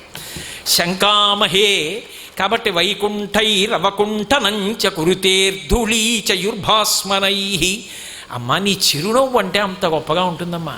శంకరుడు అంతటి వాడు ఆ చిరునవ్వుకి పరతంత్రుడైపోయాడు. ఎవరు? మన్మధుణ్ణి గెలిచినవాడు. కాబట్టి నేనేం చెప్తానమ్మా, అంత గొప్ప చిరునవ్వమ్మా అని మందస్మిత శతకంలో అమ్మవారి చిరునవ్వు యొక్క పవిత్రతని ఆ గొప్పతనాన్ని వర్ణించడానికి శంకరుడు వివశుడైపోయాడు అని చెప్పి ఆ సందర్భాన్ని మహానుభావుడైనటువంటి మూకశంకరులు ఆయన ద్వారా కామాక్షి పరదేవత పలికినటువంటి శ్లోకాలు. అంటే అసలు ఆ చిరునవ్వు ఎంత అందంగా ఉంటుందో ధ్యానం చేసి చూసి తరించాలి తప్ప అది తీసుకొచ్చి పెట్టడం ఎలా సాధ్యమవుతుంది? సాధ్యం అవ్వదు. ఏదో రామకృష్ణ పరమహంస ఒక మాట చెప్తారు. ఒక గుడ్డు పెడుతుంది కోడిపెట్ట, పెట్టి కోడిపెట్ట దాని మీదే కూర్చుంటుంది. గుడ్డు చాలా అల్పంగా ఉంటుంది దాని పెంకు. కోడిపెట్ట బరువుగా ఉంటుంది.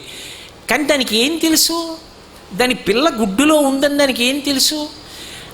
అసలు నడకే ఏదో నడుస్తుంది అంతే. అది అటువంటిది ఎంతో జాగ్రత్తగా పొందికగా కాళ్ళు కదుపుతూ వచ్చి పొట్ట యొక్క ఉపరితలం గుడ్డుకి మాత్రమే తగిలేటట్టుగా బరువంతా గుడ్డు పెంకు కానుకుంటే పెంకు పగిలిపోతుందని పెంకుకి తగలకుండా కడుపు యొక్క ఉపరితలం ఒక్కటే పెంకుకి తగిలేటట్టుగా కూర్చుంటుంది. ఎప్పుడూ నిలకడలేని కోడిపెట్ట. ఒక్క పడుకుంటే ఏమో కూర్చుని దాని కడుపుకున్నటువంటి వేడి గుడ్డు యొక్క పెంకు గ్రహించి, పెంకు నుంచి వేడి లోపల ఉన్నటువంటి పిండం గ్రహించి, కోడిగుడ్డులో ఉన్న పిండం పిల్లవుతూ ఉంటే అది గ్రహించినటువంటి కోడిపెట్ట అరమోడ్పు కన్నులతో కన్నులు మూసి నేను తల్లినవుతున్నానన్న ఆనందాన్ని గీయగలిగిన చిత్రకారుడు ఉంటాడా?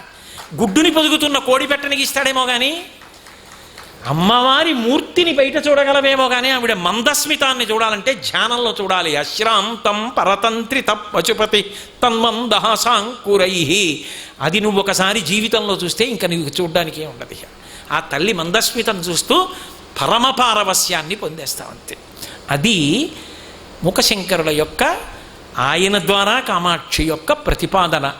కామాక్షి వైభవం అంటే ఆ తల్లి యొక్క అనుగ్రహ విశేషం అంత అద్భుతంగా ఉంటుంది. వసంత నవరాత్రులు ఒక్క మాట ఆ తల్లి గురించి చెప్పుకున్న చాయ. కామితార్థప్రదాయిని శ్రీగిరీశాయ దేవాయ మలినాథాయ మంగళం. సర్వం శ్రీ ఉమామహేశ్వర పరబ్రహ్మార్పణమస్తు. స్వస్తి.